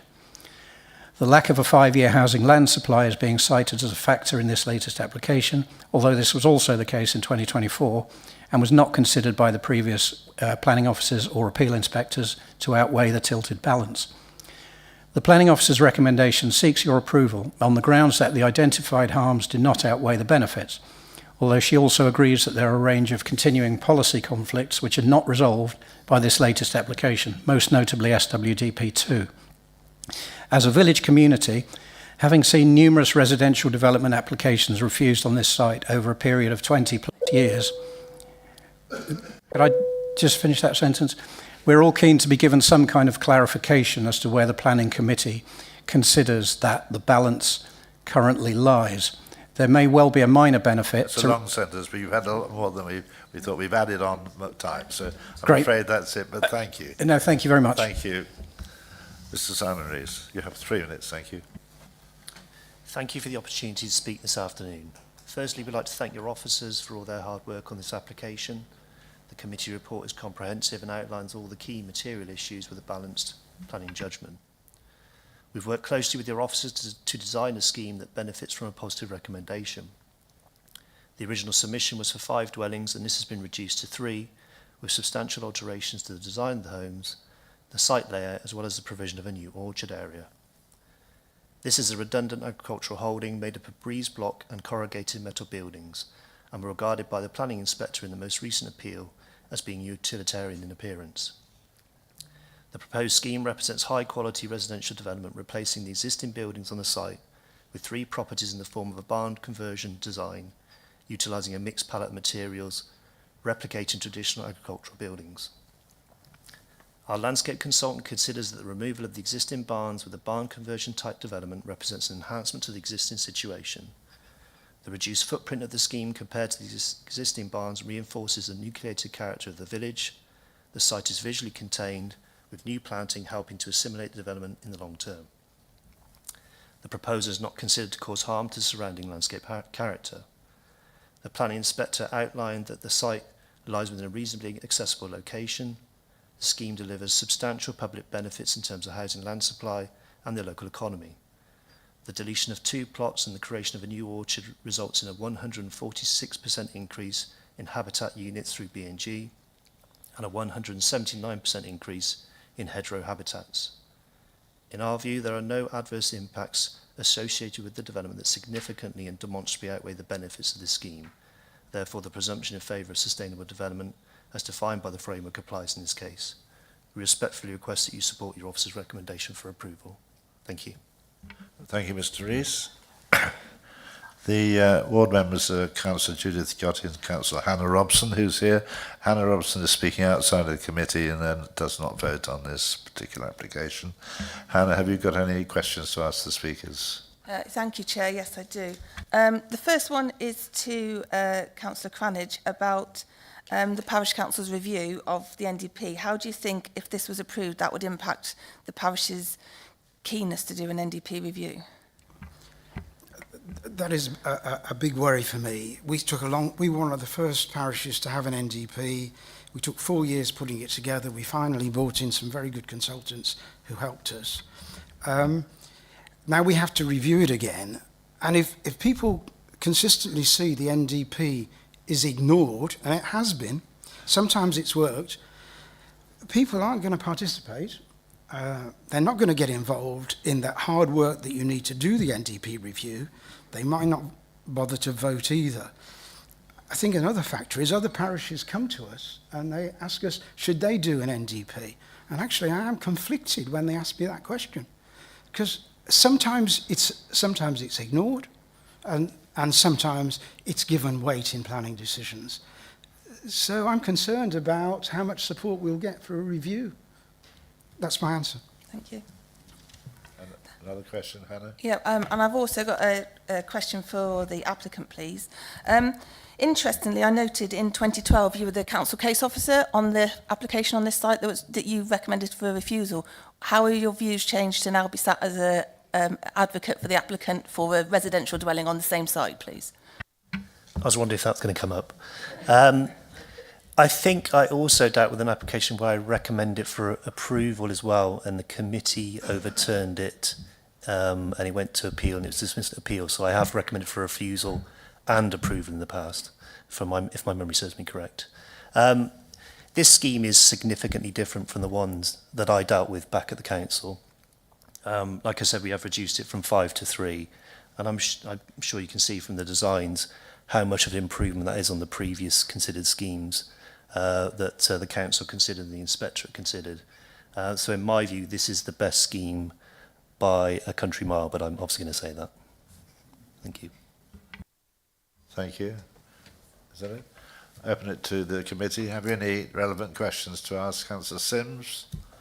Thank Victoria, can I just ask...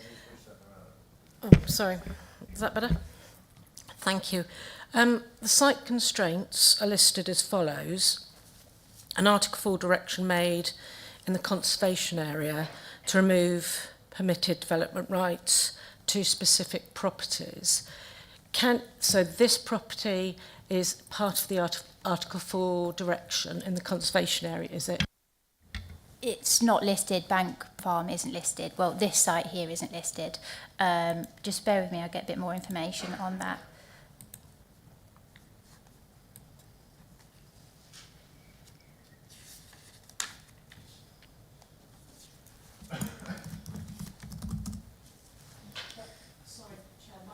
Query really is an Article 4 direction is very specific, isn't it?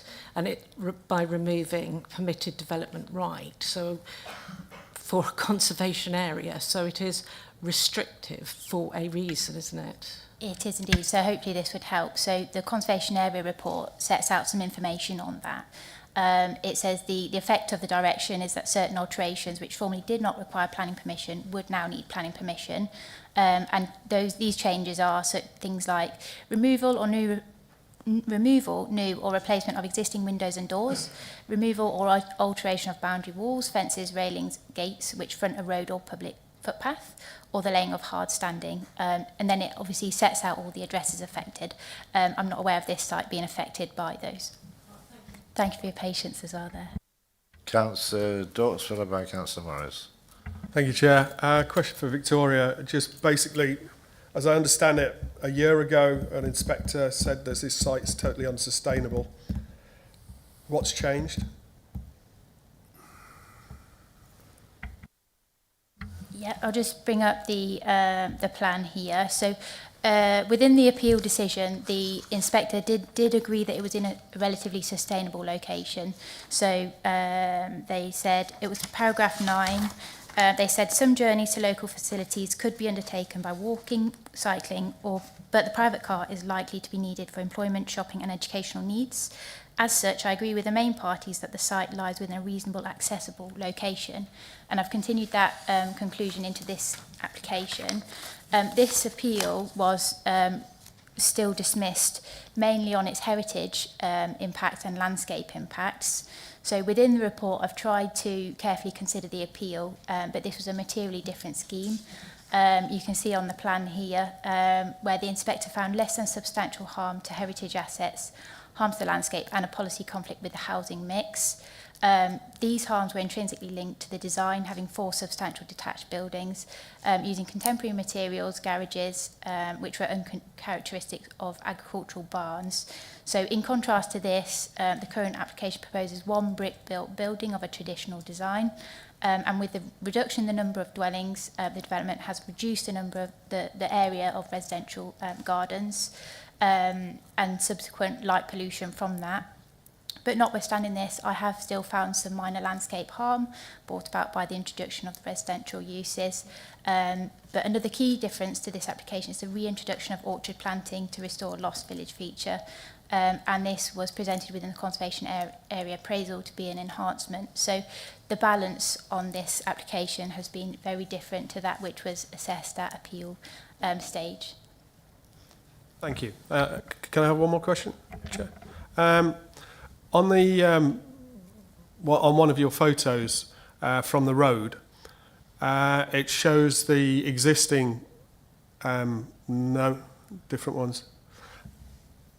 Anyway, it shows the existing buildings. There we go, right in the centre, top one, being largely screened by that little bunch of trees there, conifers. Is there any protection on those that they will remain? Because that is actually screening off that area quite well.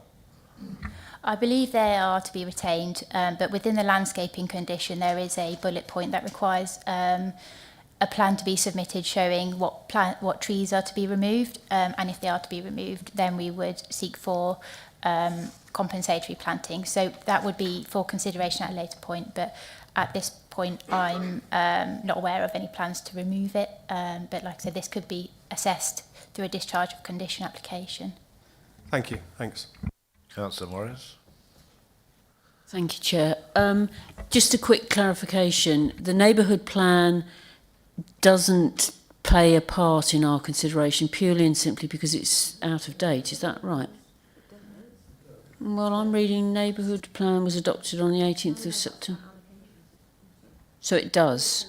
It's still part of the development plan, but in terms of whether or not the most important planning policies are up to date, the principal policy section makes an assessment on that because it's over 5 years old since it was adopted.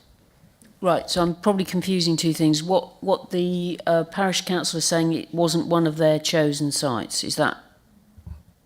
This didn't form an allocation within their neighbourhood development plan. Okay, so if they updated their plan, it doesn't make any difference. It's not, sorry.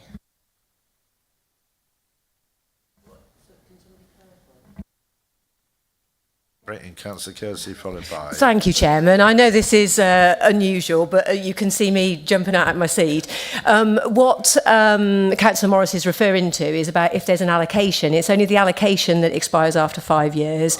The other policies that are within Pebworth Neighbourhood Plan are very much in play, and particularly the design policy that the Parish Council referred to at P3.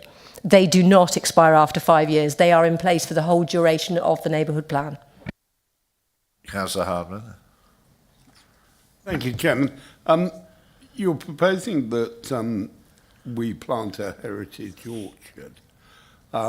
If it's going to be a heritage orchard, then presumably they would be standard-sized trees and therefore would also screen the site to some degree. Is my assumption true or false? Can you answer that one, Victoria?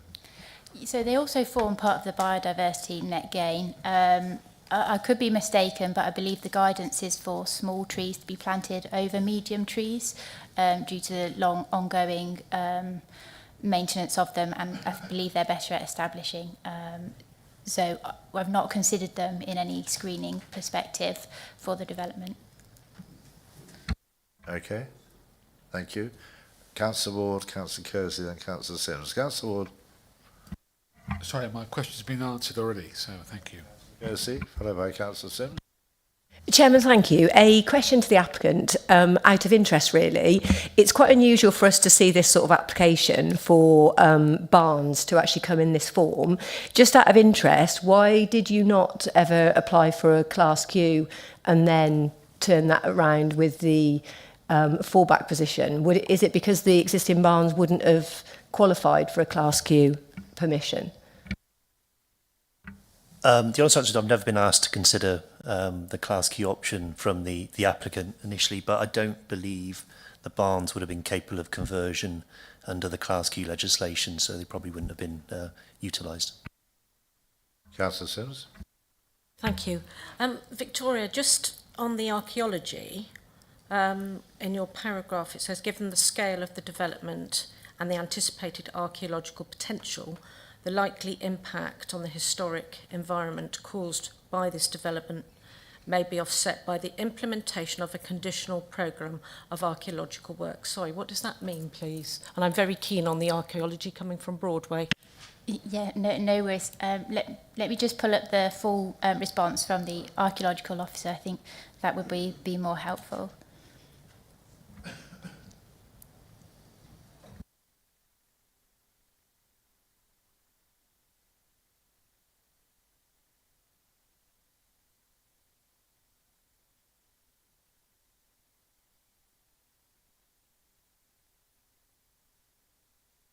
Are there any more points to make whilst Victoria's...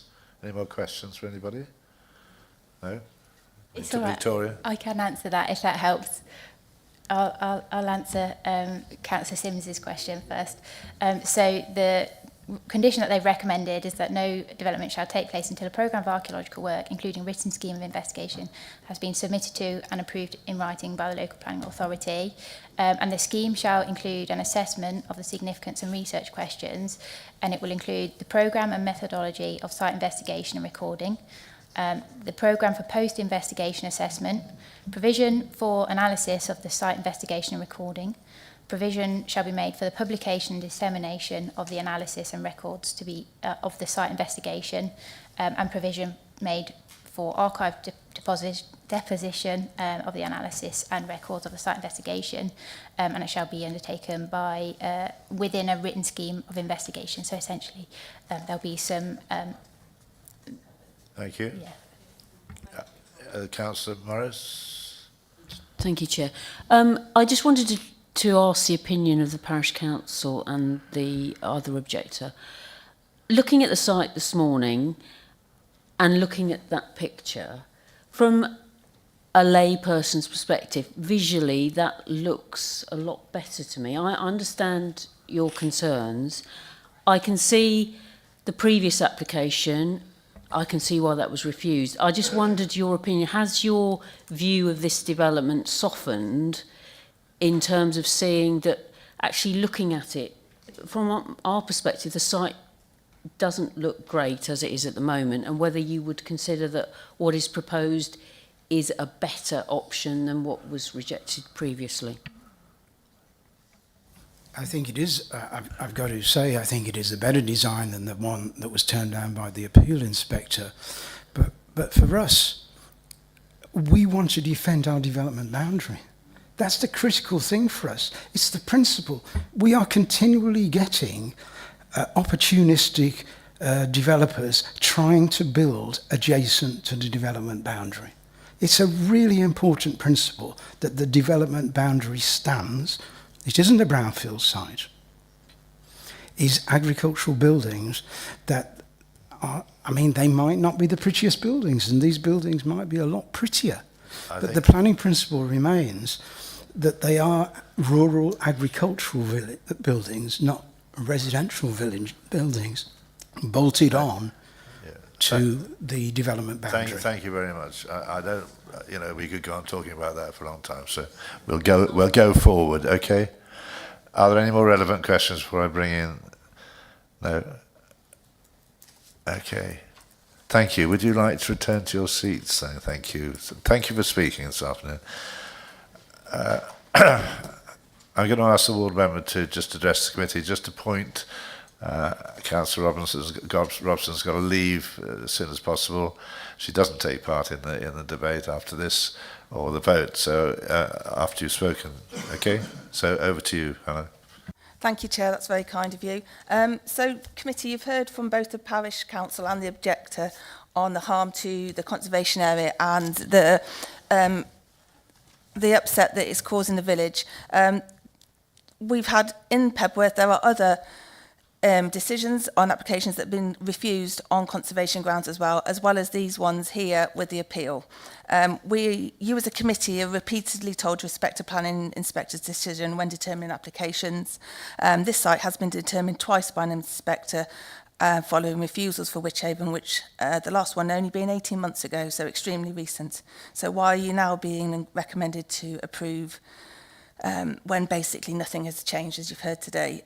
So there are, in the inspector's decision, notice on the last application there are 5 or 6 points where he's talking about it being positive, and then at the end it says overall in making the planning balance, I'm mindful that this appeal site could secure the provision of new housing, including an affordable unit in a location which is reasonably accessible. However, even if all of the above factors in favour of the proposal are taken together, including some local support for the proposal, to my mind, they are not clearly and demonstrably outweighed by the harm to the setting of heritage assets, the landscape character of the area and the failure of the scheme to deliver a housing mix needed in the area, and so do not justify a decision otherwise in accordance with the development plan. Therefore, I conclude the appeal should be dismissed and planning permission refused. So you've just got to ask yourself, really, what's changed? Is it changed enough for you to go with the officer's recommendation, or do you stick with the inspectors? Thank you. Thank you, Councillor Robson. I'll open it to the committee then to have your views. Councillor Kersey. Chairman, thank you. I would start by saying that when I first looked at this, when I actually looked at the officer's report the officer's presentation before I looked at the report, I did actually wonder why this was before us today, because I did look at it and think what a very good design it was, and very much in keeping with the other buildings that were surrounding it. So I would thank and congratulate Victoria for what's been brought before us today in respect of the design. But that was in mind that I was just assuming that we were looking at something that had a fallback position and that we were looking for then demolition and redesign, whereas this is completely different. So the landscape officer in these times, if you like, very rarely actually puts objections in, and the objections that can't then be taken away. But the landscape officer, appreciating that, as Victoria has outlined, this is very different to the previous scheme, in that it's reduced in number, but also it's now in one place together. But having said that, the landscape officer is still objecting, and she is objecting for reasons that really go beyond the design, because the landscape officer is concerned about the paraphernalia that will be included, that has to be included within the practicalities of having development here, and that is things like bin stores, lighting, cars being parked there. And that is what the landscape officer is concerned with, which does really echo the concerns that the appeal inspector has actually dismissed the appeals for, because it's not just the actual building itself, it's everything that has to go with it, because the fact that people live within it.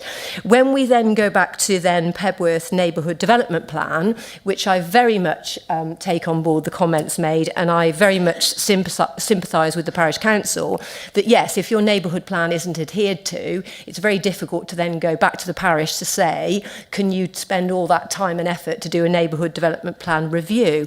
However, I think that this does go against the neighbourhood plan policy, P3 design policy, where it talks about exactly what the inspector has said. So it's basically talking about preserving and enhancing the distinctive character of Pebworth, but also it talks about the street scene and the surroundings and everything really that we've discussed around this. It talks about scale, density, height, but also the character of the area that it's located in.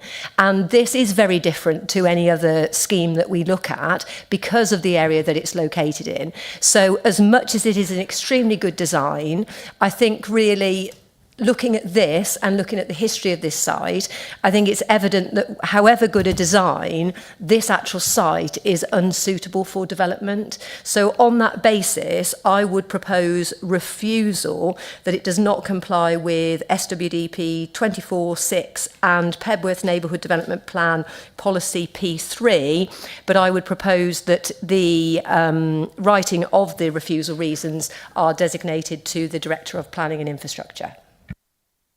Thank you, Councillor Kersey. Councillor Dawes. Thank you, Chair. Firstly, I'd like to say I agree with Mr. Rees. I think it is the best scheme by a country mile, but the problem is that word country.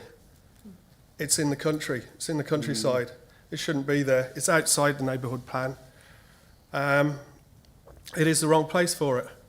And in addition to that, it's quite poor use of land. It's a very low housing density. So I would second the motion for refusal. Thank you, Councillor Dawes. Are there any more comments on this one? Stunned into silence. No? No more comments? In that case, we have actually a proposal from Councillor Kersey, seconded by Councillor Dawes. May we just clarify the refusal reasons? Absolutely, absolutely. Sorry, Chair, do you mind if I just clarify the refusal reasons? I did get some of it down, so apologies that I'm coming back to you, but it is important that we do list them correctly, even though you've also proposed that the final wording's delegated. So if you wouldn't mind, thank you. Yes, no problem. I believe SWDP 24, SWDP 6 and P3 in Pebworth Neighbourhood Development Plan.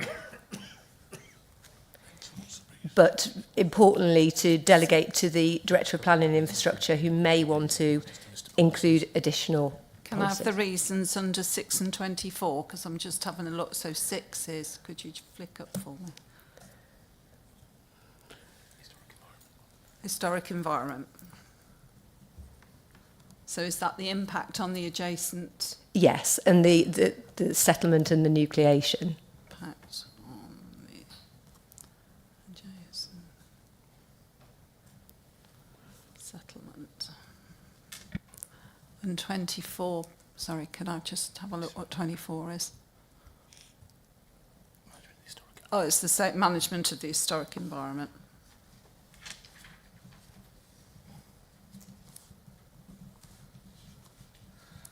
So, if you're happy for me to move to the vote then, Yes, Chair? we could, yes. So thank you.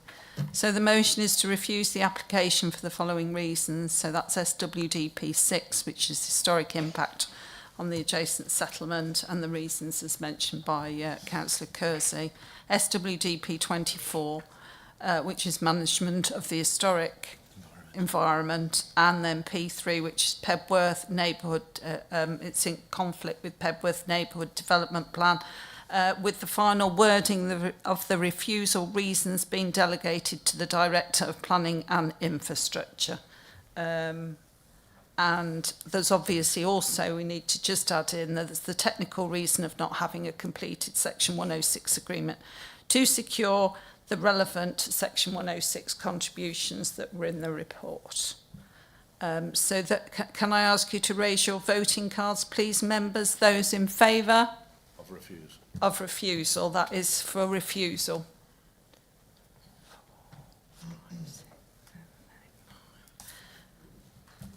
Those against?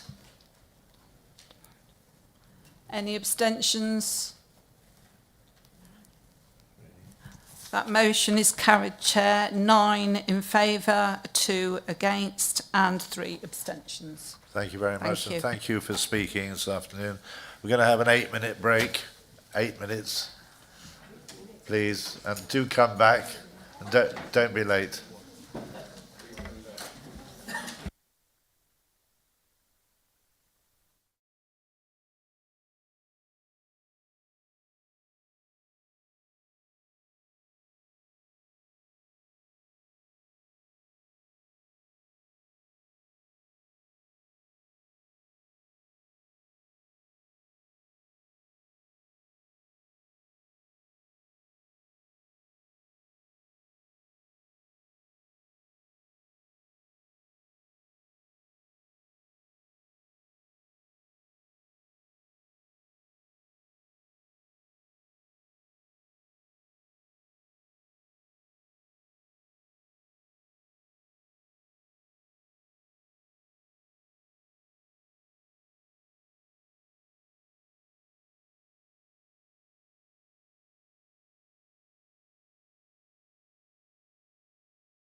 Back.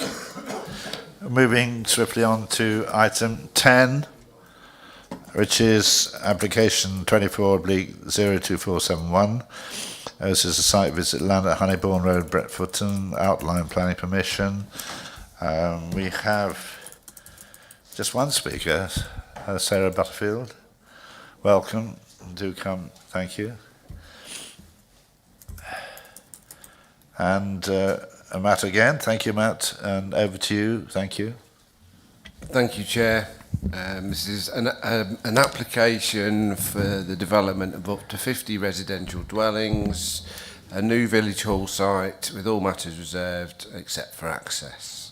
We visited the site today and saw it from both within the site and outside along close to where the access will be. So in terms of the site's location, you can see Evesham is here and then Bretforton is there and the site is within that bit there. A closer plan of the site, you can see that the L-shaped site is located off of two main roads. This is Honeybourne Road. This boundary along this site is the one that contains a number of mature oak trees, and they are all covered by a TPO. I think there's one ancient tree in there as well. We parked today in this car park here. Look back at the church, which is there, and we walked into the site about there. So as was discussed on site, with the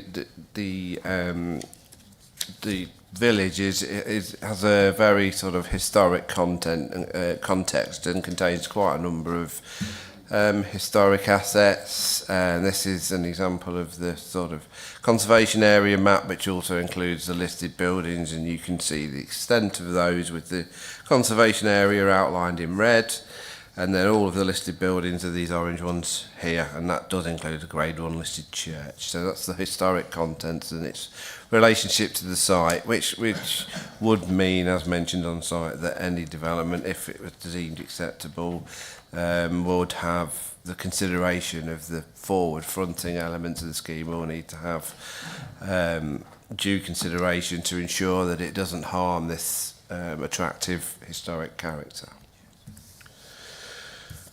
So the scheme, as mentioned, is for up to 50 dwellings. An indicative master plan has been submitted with the application, which is this one. You can see that it sort of is developed along this L-shaped path, which includes a proposed allocation in the SWDPR, which is approximately this part of the site there. So this bit is not part of the allocation. The site's generally sort of flat, and there are no areas which will require any major levelling off or changes that might impact on flood zone. As we discussed on site originally when the application came in, the flood zone came around here, and then there was a small section that extended into this site here, hence this open space point here. The Environment Agency flood risk maps have now been amended, so that the whole site is now within flood zone 1. So no flood zone impact in relation to the development. So in terms of what's proposed, it's this sort of neat L-shaped development. They're trying to retain some of this. This is indicative, but the indicative plan shows a proposal which I think is quite key to retain some of these established mature boundaries, set the properties back, and enhance these areas, which will help screen it from the village to some degree and keep some of that sort of green approach along New Street. And it does the same along the listed TPO trees, we'll have to make sure if it's deemed acceptable that that is sufficient to not harm these important trees along Honeybourne Road. But the indicative plan is relatively limited, but it does show that an acceptable scheme can come forward provided it's given the right consideration. And just finally to say that the scheme also includes an area of land that will be passed to the parish council for a new village hall, which is this section here.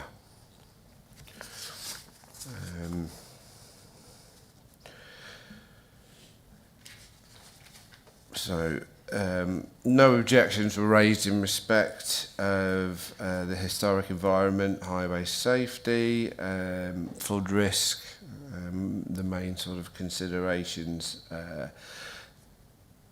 The Conservation Officer did ask for the impact of the proposal on the settlements form and the adjacent listed buildings to be considered, but he didn't object to it. He just asked for it to be weighed into the planning balance. Whilst no objections have been received, there were 31 letters of objection from residents and 6 comments.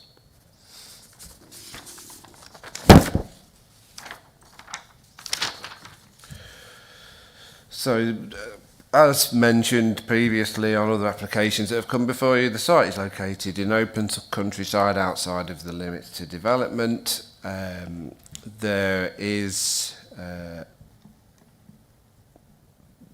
some indication that the scheme might be considered acceptable from the allocation, but effectively it conflicts with policy C2, which protects these areas of open countryside. However, as you know, the lack of a 5-year housing land supply implements tilted balance, and that gives this such weight that it's considered that the principle of the site is acceptable at this time. As mentioned before, the layout adequately demonstrates that a suitable scheme could be brought forward that provides sufficient consideration of its surroundings. Obviously, the reserve matters and the design and layout of the properties will be key to that. Ideally, this line that goes through the site is a line that allows a point of reflection from Honeybourne Road, where there's a gap in the hedge through to the Grade 1 listed church. Ideally, that would be built in to the scheme.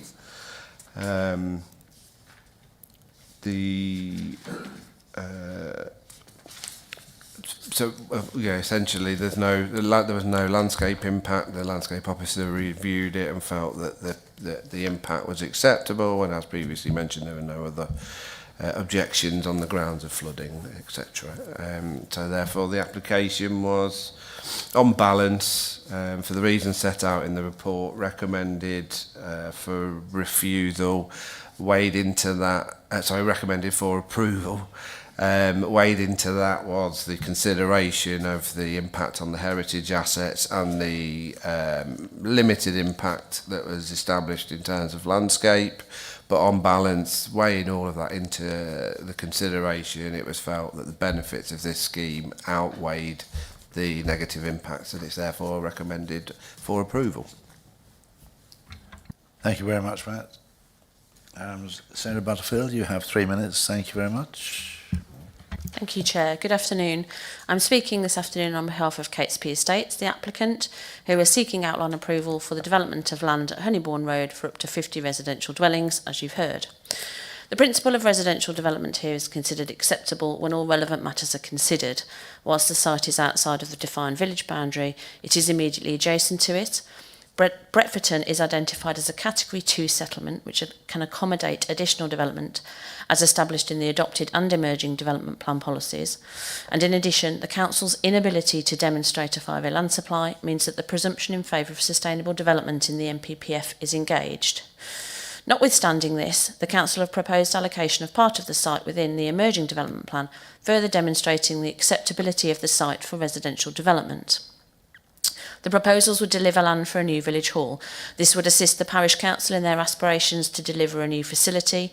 The size and location of the land provided has been discussed and agreed with and considered suitable for the parish council's requirements prior to the submission of the application. The parish council would then deliver the facility and determine its detail under relevant reserve matters. Although the application is in outline form, the proposals and the indicative site plan have been landscape-led and demonstrate that the site can be developed whilst having due regard to the setting of the adjacent listed buildings and conservation area and ensuring landscape and heritage impacts can be mitigated. The proposed scale of development correlates with existing development in the vicinity and will be in keeping with the settlement pattern within the village and wider area. The development's proposed soft landscaping scheme retains existing hedgerows and trees where possible, will be supplemented with additional planting, including native trees, hedgerows and wildflower planting, and will deliver BNG in excess of the statutory 10% requirement. The scheme also provides 1.8 hectares of public open space, which equates to approximately 51% GI, which exceeds policy requirements. It will include natural and equipped play space for existing and new residents. Access will be taken from New Street and for the residential dwellings and the new village hall land, and pedestrian access will be provided within and around the site, including links to the public right-of-way to the east and a proposed crossing point on New Street to provide access around the village. The proposal will provide policy-compliant 40% affordable housing. As set out in the officer's report, all technical matters are being considered and addressed. There are no outstanding technical matters which would prevent planning permission being granted and no outstanding objections from statutory consultees. The development would deliver a range of policy-compliant financial obligations, totalling as a minimum £770,000, plus affordable housing, BNG delivery and the land for a village hall. In summary, this development will deliver up to 50 residential dwellings, including policy-compliant affordable housing. It would boost housing land supply in Wychavon in a sustainable location. There are no harms arising from the development that would significantly and demonstrably outweigh the harms, and planning permission should be granted. We ask you to support this proposal in line with your officer's recommendation to grant planning permission subject to conditions and completion of a Section 106 agreement. Thank you. Thank you very much. The ward member is Councillor Matthew Winfield, who's sitting over there. Have you any questions to ask Sarah Butterfield or the case officer, or you can ask Andrew Fell if you want a drainage question answered. So have you any questions at all, Matthew? I do, and I'll spare Mr. Fell any questions about drainage. It's just that he hasn't done much this afternoon. So I know. I see you're eager for me to try to pass on some work to him, but don't you worry, Andrew. You're off the hook for the time being. Miss Butterfield, thank you very much for coming. I just have one question. You mentioned the village categorisation. What local services in Brepton are available which persuade you that the proposal is sustainable? Yeah, so we've looked at this as part of the development. Obviously, South Worcestershire consider this a sustainable location. They're proposing an additional allocation there. We know that there is a pub, an existing village hall. There is I think it's a silver brass band, I think they refer to themselves as to, that practice there. Sorry if I've got the name wrong, I apologise. We know there are sort of clubs and facilities. There's a local sports pitch, cricket club and facilities, public house. I believe there's a community-run local shop and bus services as well that run through the village, which we consider make it a sustainable location. And as I said, South Worcestershire also agree that it's a sustainable location, and evidenced by the fact that they do propose additional development there. Thank you. I ask because in respect to the bus service, the local bus service, it's every 2 hours. And obviously you're proposing up to 50 units, which I imagine you will go up to if you are successful in securing planning permission. With regards to the community shop, it has a very limited range of goods and services available, which I know this came up last month in full council when I think it was Councillor Liz Tucker asked the question about whether or not we were going to, as part of the SWDP review, revisit the village categorisation. And I'm just concerned that the applicant may be basing their application on information which may appear to be adequate, but I don't think actually reflects the reality on the ground. So I would ask again, do you know what kinds of goods and services are available from there? And I emphasise community run shop, commendable though it is, what are available for the people there in Breverton?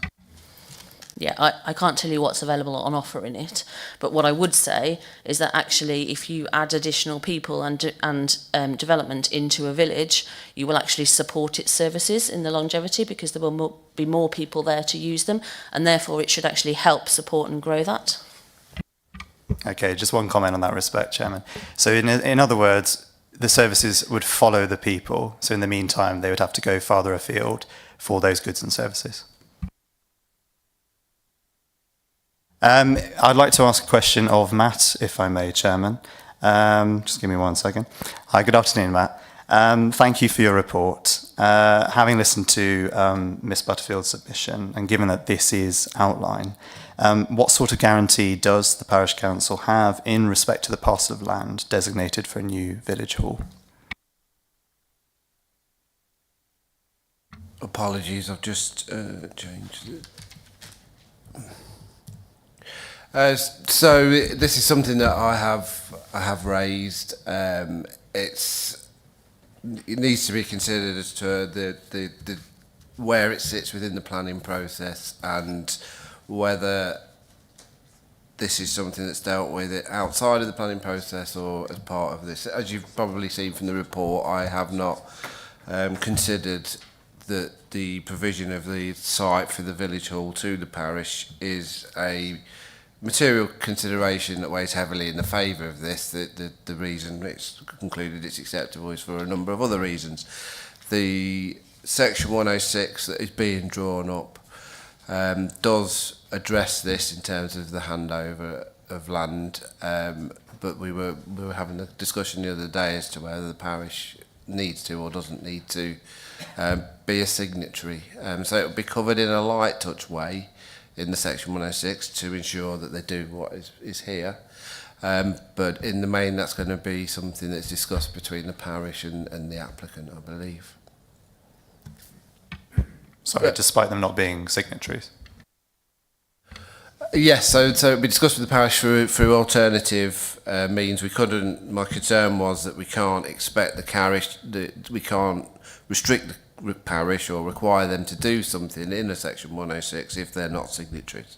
So that sort of decision needed to be made, and that the approach taken needed to be clarified. That's really, we are still looking at that, because the last thing I would want is for something to happen where the parish didn't get the land on offer and benefit from the scheme. I don't know whether you can add anything to this, Sarah, because you've been speaking to the parish. Yeah, I mean, to give you a bit of background, the parish approached us when we started. Sorry, you can't hear me. When we started looking at this as an application, and they asked us what our proposals were, and actually the area of land in front of you is kind of as a result of us seeking to include that land to allow them to deliver their aspirations for a new village hall. We have discussed the area with them at 0.2 hectares, and they have confirmed to us that that is suitable for their requirements in terms of what they would want to deliver. It's also very similar for reference to a site at Honeybourne down the road, which has delivered a new village hall. The Section 106 agreement includes a requirement for the land to be transferred to the parish council for their development of the village hall, and as I noted, they would need to apply for the reserve matters. If they didn't bring that forwards after 5 years, there is a provision in the Section 106 for that to be transferred back, but obviously it would have essentially outline permission, or not, because it might have expired by then, for a village hall, so any other development would then need further planning permission. But you know, our understanding is the parish council are committed to the delivery of a new village hall for the parish. They are they consider that this site is suitable, and they were very positive about it being offered to them as part of this development. Thank you for that full-scale answer. Is that all right with you? Any more questions, Matthew? Is that it for the minute? Thank you. I'll open it to the people. Councillor Sims, followed by Councillor Kersey. Just got 3 people to ask relevant questions to. Thank you, Chair. Can I ask Sarah? Hello, Sarah.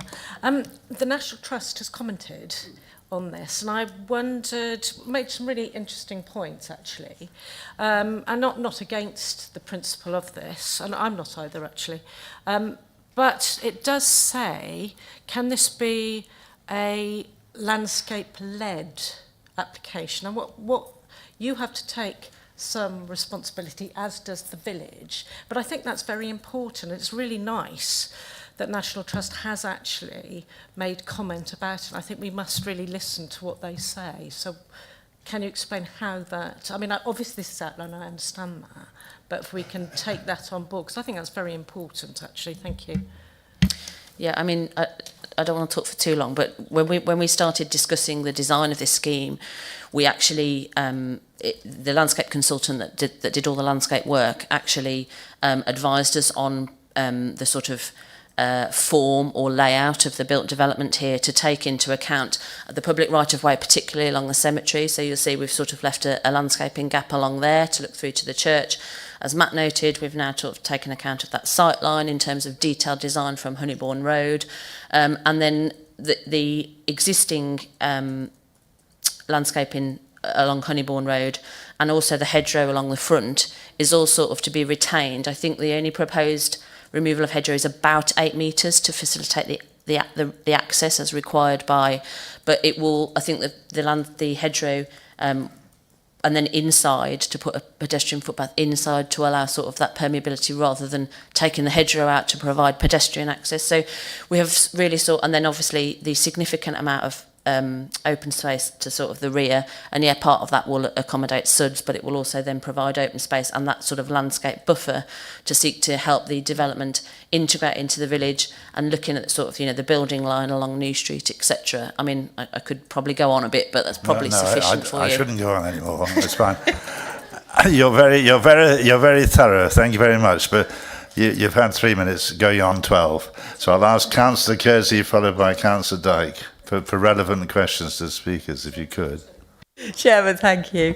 A question to the applicant, please. It's very clear that obviously you've liaised with the Parish Council, that they are then supportive of this application in connection obviously with the Village Hall, and it seems that there's 4 things that they've asked for, and I can see in different parts of the report, I think that at least 2 of them are covered. So if I could just clarify with you, please. So they've asked for a controlled road crossing, which is that the crossing that you've stated is within there? Yeah, so the crossing, and we discussed the location of that crossing as well. Okay, perfect. The front boundary hedge to be retained and reinforced with additional planting, I'm sure that that's going to be within there anyway. The pavement opposite the site to be widened for safe footpaths to the shop, which I presume again is within the highways, that is actually going to comply with what the highways need for the footpath, is it?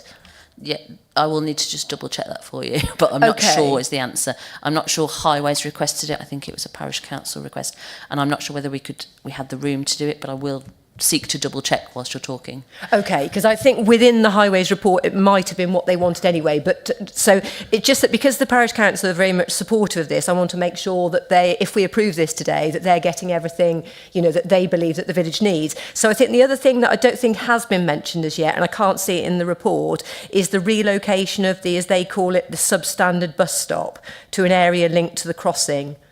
Is that something that, if it's not already provided, that you'd be willing to provide? Sorry, I put my microphone on to you there. We haven't been asked for that by Highways. I think we would discuss it if it was required and if it's reasonable to do so. I don't think it would be undoable, but I'm not sure what the details will be. I don't think it's been in any discussions we've had so far, and it's not been required by Highways.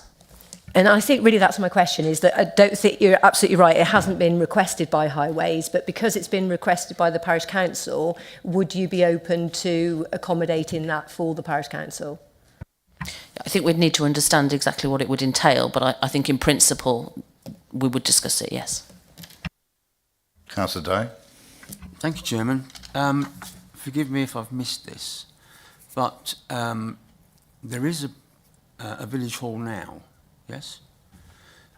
So what is going to happen? Do you know what's going to happen to the old hall? Is that going to be houses at some way down the lane? Is that a plan for that piece of land? Yeah, I'm afraid I couldn't tell you. I mean, I would like to think I could remember whether the parish council had mentioned it, but we did first meet with them a couple of years ago. So I think it's bypassed me on this occasion. I don't know. It would be outside of our control. In any event, we have no influence over the existing village hall. Okay, thank you, Chairman. That's helpful. One other thing is a bit of a plea, please. If we are minded to approve this today, I notice in the report there's no mention of bungalows anywhere. And I think a couple of bungalows would be useful on this particular site. So can I ask you to think about that when you come back?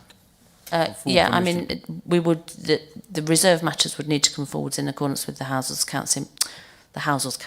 council's housing mix in any event, which I assume would include bungalows.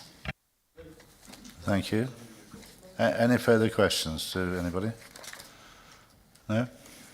Thank you for that, and thank you for speaking. And would you like to return to your seat? Thank you. So I'll ask Matthew, do you want to address the committee once Sarah's sat down? Okay.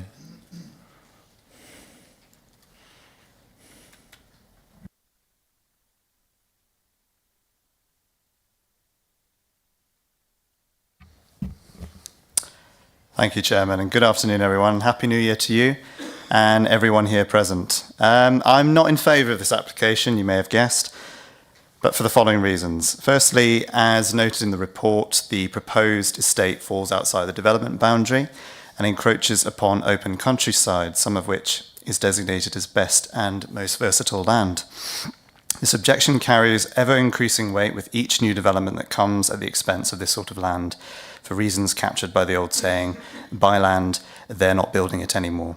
Secondly, and I appreciate this is partially a function of how planning is structured, there is no apparent recognition of the significant concerns residents have about the current volume of traffic on New Road, the proposed access point to the new estate. Highways doesn't appear to address this, but the frequency of trips made along that road, particularly by HGVs, poses a considerable challenge which would require mitigation in excess of what is perhaps possible in this location, given the additional traffic that would be generated by the new estate, as well as what we may now expect under a future development plan. On this point, I need to expand briefly. Last month, the Conservative administration here announced that it will abolish SWDP 11, the Vale of Evesham Heavy Goods Vehicles Control Zone policy, without any adequate substitute. We can therefore expect, ceteris paribus, an increase in HGV traffic along New Road. Related to this, consider the role played by what is known locally as Bucket Row, a terrace located opposite Orchard Close, a few yards east of the intended entrance. As residents have repeatedly complained, including at a very well-attended public meeting with Highways in October last year, cars parked there have been affected by reckless driving, leading to a number of dangerous incidents which have not been recorded officially. Moreover, speed surveys that have been conducted along the road took place at times such that the problems observed by residents went unnoticed. Inter alia, this is of concern to cyclists, which further undermines the argument that this constitutes a sustainable site. Additional traffic will likely exacerbate what is already a very dangerous situation. Thirdly, the applicant is making assumptions about the capacity of bus services and local shops, which are no longer valid, and call into question the view that the proposal could be sustainable. The local community-run shop, though commendable, has a limited number of goods, and the local bus service, though 2 hourly, may not prove adequate in terms of size, timings, and destinations. Fourthly, I dispute the landscape officer's conclusion that the potential harm to the landscape of a development envisaged on this scale is insignificant. In my view, it ought to be accorded greater weight than they are prepared to assign. In particular, and as noted by the National Trust, the close proximity of the site to the development boundary and the village's historic core warrants special concern. It is difficult to see how an estate on the scale proposed can be integrated given the timescale which has been outlined. In conclusion, Chairman, at least 31 residents oppose this proposal, which appears to breach a number of policies, SWDP 1, 2, 4, 6, 13 and 25. And for those reasons, I would urge the committee to refuse permission. Thank you. Thank you, Councillor. I'll open it to the committee for debate. Councillor Ward, then followed by Councillor Vetch. Thank you, Chair. reserve my consideration, but there are a few points I'd like to raise, one of which there is a Grampian condition applied, which is reassuring on page 185. The site is an allocated site, albeit part of it, which is illustrates the principle for development. Although the scale is larger than the allocated site, being 12, and my other concern slightly is the use of the agricultural land, where on page 204, 62% of it is grade 1, which is excellent, and 37% of it is grade 2, which is very good. So I'm conflicted in terms of the development which is in the SWPR of a scale, but not this scale, and also the loss of the agricultural land. So I'm slightly conflicted in terms of agreeing with the principle of development, but I know this is an outline plan, and therefore we don't know what the housing mix will be, but it is quite a significant development. So those are my points. Thank you. Thank you, Councillor Ward.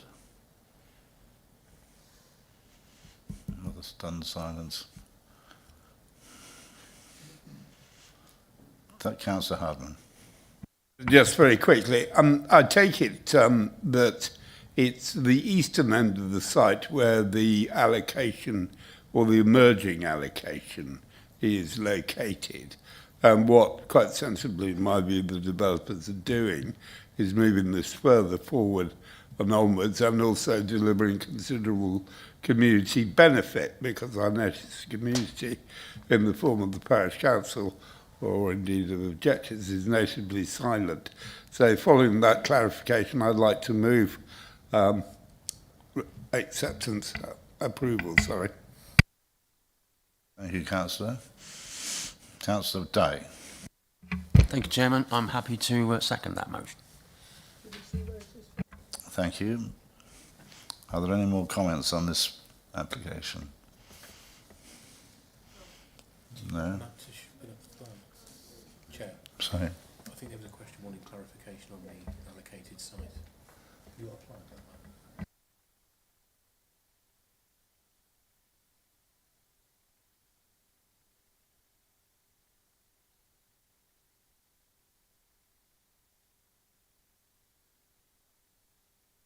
We're just going to find you the bit that's actually allocated on this side.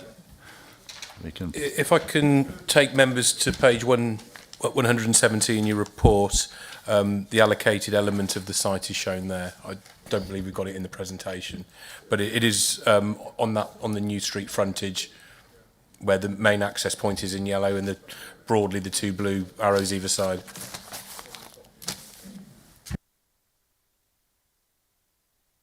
Are there any more points on this application? We did have a good look at it this morning. Nobody else wants to say anything else. Well, then I'm going to go to a vote, actually. We have a proposed and seconded, proposed by Councillor, I don't know who, Hardman, and seconded by Councillor Dye. Over to you. Chair, I'd just like to come back to the proposer and seconder, actually, and just make a slight amendment to the motion, the recommendation, and just check that they're happy, because in checking through the report, I have noticed that I can't see reference to the transfer of land to the parish council. So if I could just, I'll read out what I would like to slightly change, and then just check that the proposer and seconder are happy, and then we can move forward. So to delegate authority to the Director of Planning and Infrastructure to grant planning permissions subject to the completion of a 106 legal agreement to secure the obligations and planning conditions listed in the report, allowing for any subsequent amendments to the obligations, particularly as to the transfer of land to the parish council, and then obviously any change to the planning conditions as required by the Director of Planning and Infrastructure. And that's just to allow me to particularly check how we can deal with that transfer. so it may or may not be as listed in the report. So can I just check that? Can I just check that it might be worth adding also to liaise with the local councillor as well, so they're aware?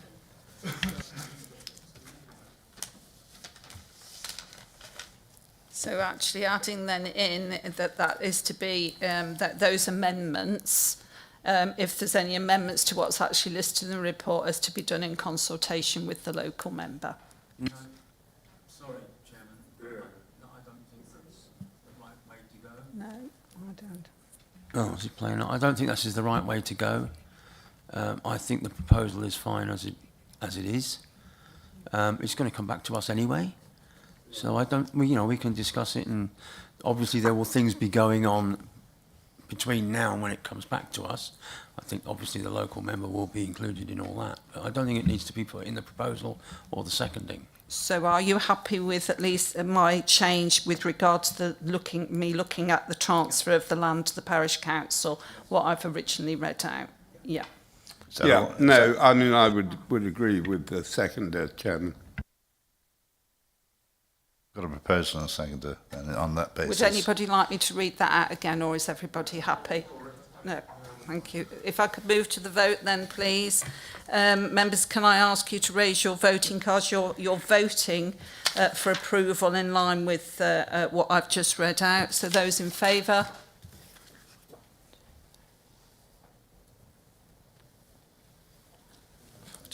That's unanimous, Chair. Thank you for speaking, and thank you, Councillor Winfield. We come to the last item. Thank you, Chairman. Thank you. If you want to stay, Matthew, certainly.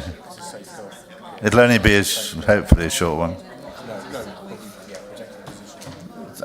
Thank you, Mr. Andrew Fell, for your massive contribution this afternoon. Right, can we move swiftly on, because some of us got meetings this evening and Fran's got a dinner date, so can we move on, please? Moving, could you concentrate? It might be the last one, but we've got to get through it. And it's item number 7, going back to us, and this is planning application 25/01895, the former Pershore Police Station, Queen Elizabeth Drive, which is just over there, I think. Could be over there, and installation new air source, heat pump, etc. We have no speakers for this application, and I think, Charlotte, you're doing this one, so could you just introduce this application, please? Sorry, Chair, I'm just trying to get it up on the screen. Just give me 2 minutes.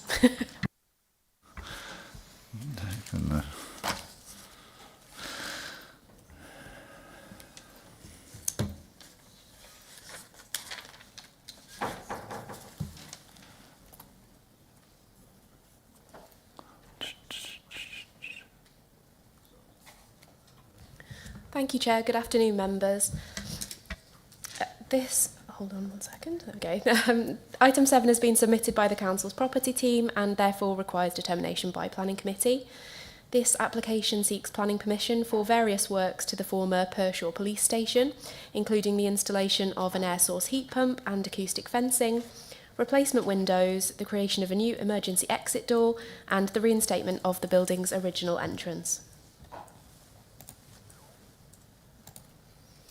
The application site lies adjacent to but outside of the Pershore Conservation Area and approximately 25 metres from the Grade 2 listed plough-in. The application site is shown outlined in red on the location plan, block plan and aerial photographs, and is located to the south of the Civic Centre and just north of the High Street. The building has been vacant since 2015 and benefits from a recent permission for conversion to office use, which was granted in August 2024. The building is a 2-storey brick structure with a pitched tiled roof and is physically connected to the Civic Centre via a first-floor glazed link. The existing floor plans show the internal layout of the former police station in its current form. This includes some holding cells and office space associated with its previous use. The proposed floor plans show the internal and external alterations required to accommodate the office use. These changes follow on directly from the previously approved change of use application and do not increase the building's overall footprint or scale. The existing elevations show the building in its current form with a functional appearance and fairly limited architectural detailing. The proposed elevations here show limited alterations that are required to facilitate the approved office use. The scale, height and massing of the building will remain unchanged.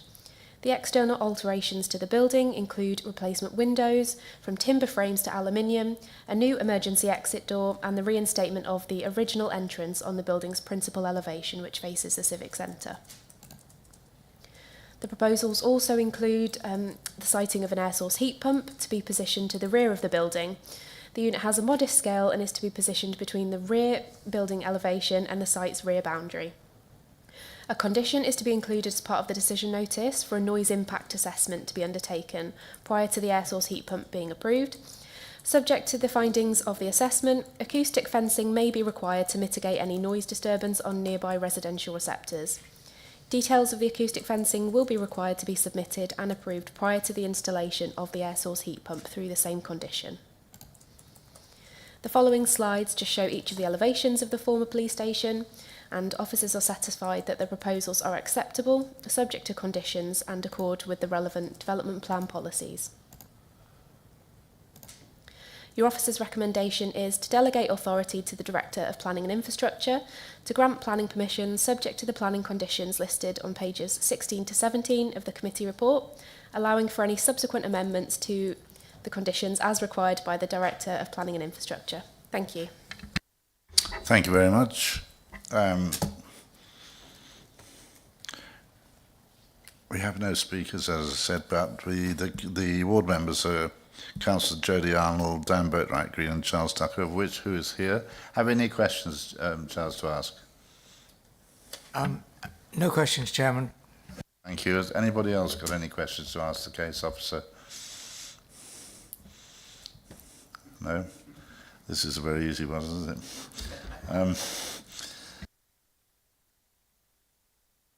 Anything else as ward member? Councillor Tucker?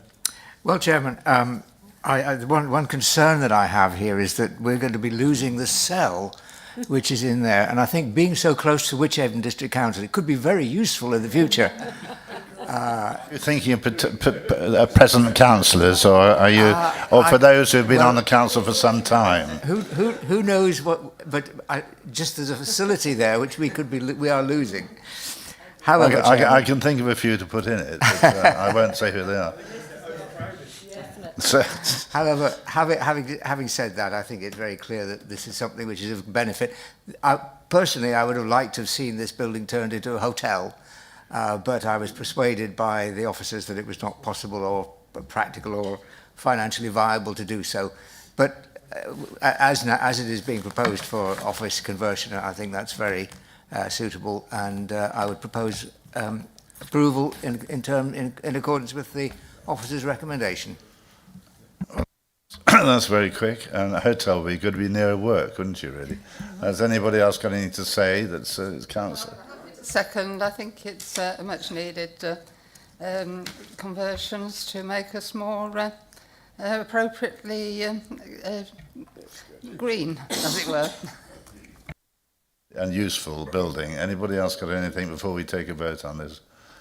No? I think over to you, really, on this one. You have a proposal. So you're voting for recommendation in accordance with the, the motion is that you're voting to grant planning permission in accordance with the recommendations set out in the report. So those in favour, please.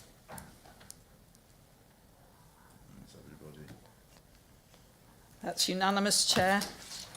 Thank you very much, and thank you for attending. We'll see you again shortly, like February.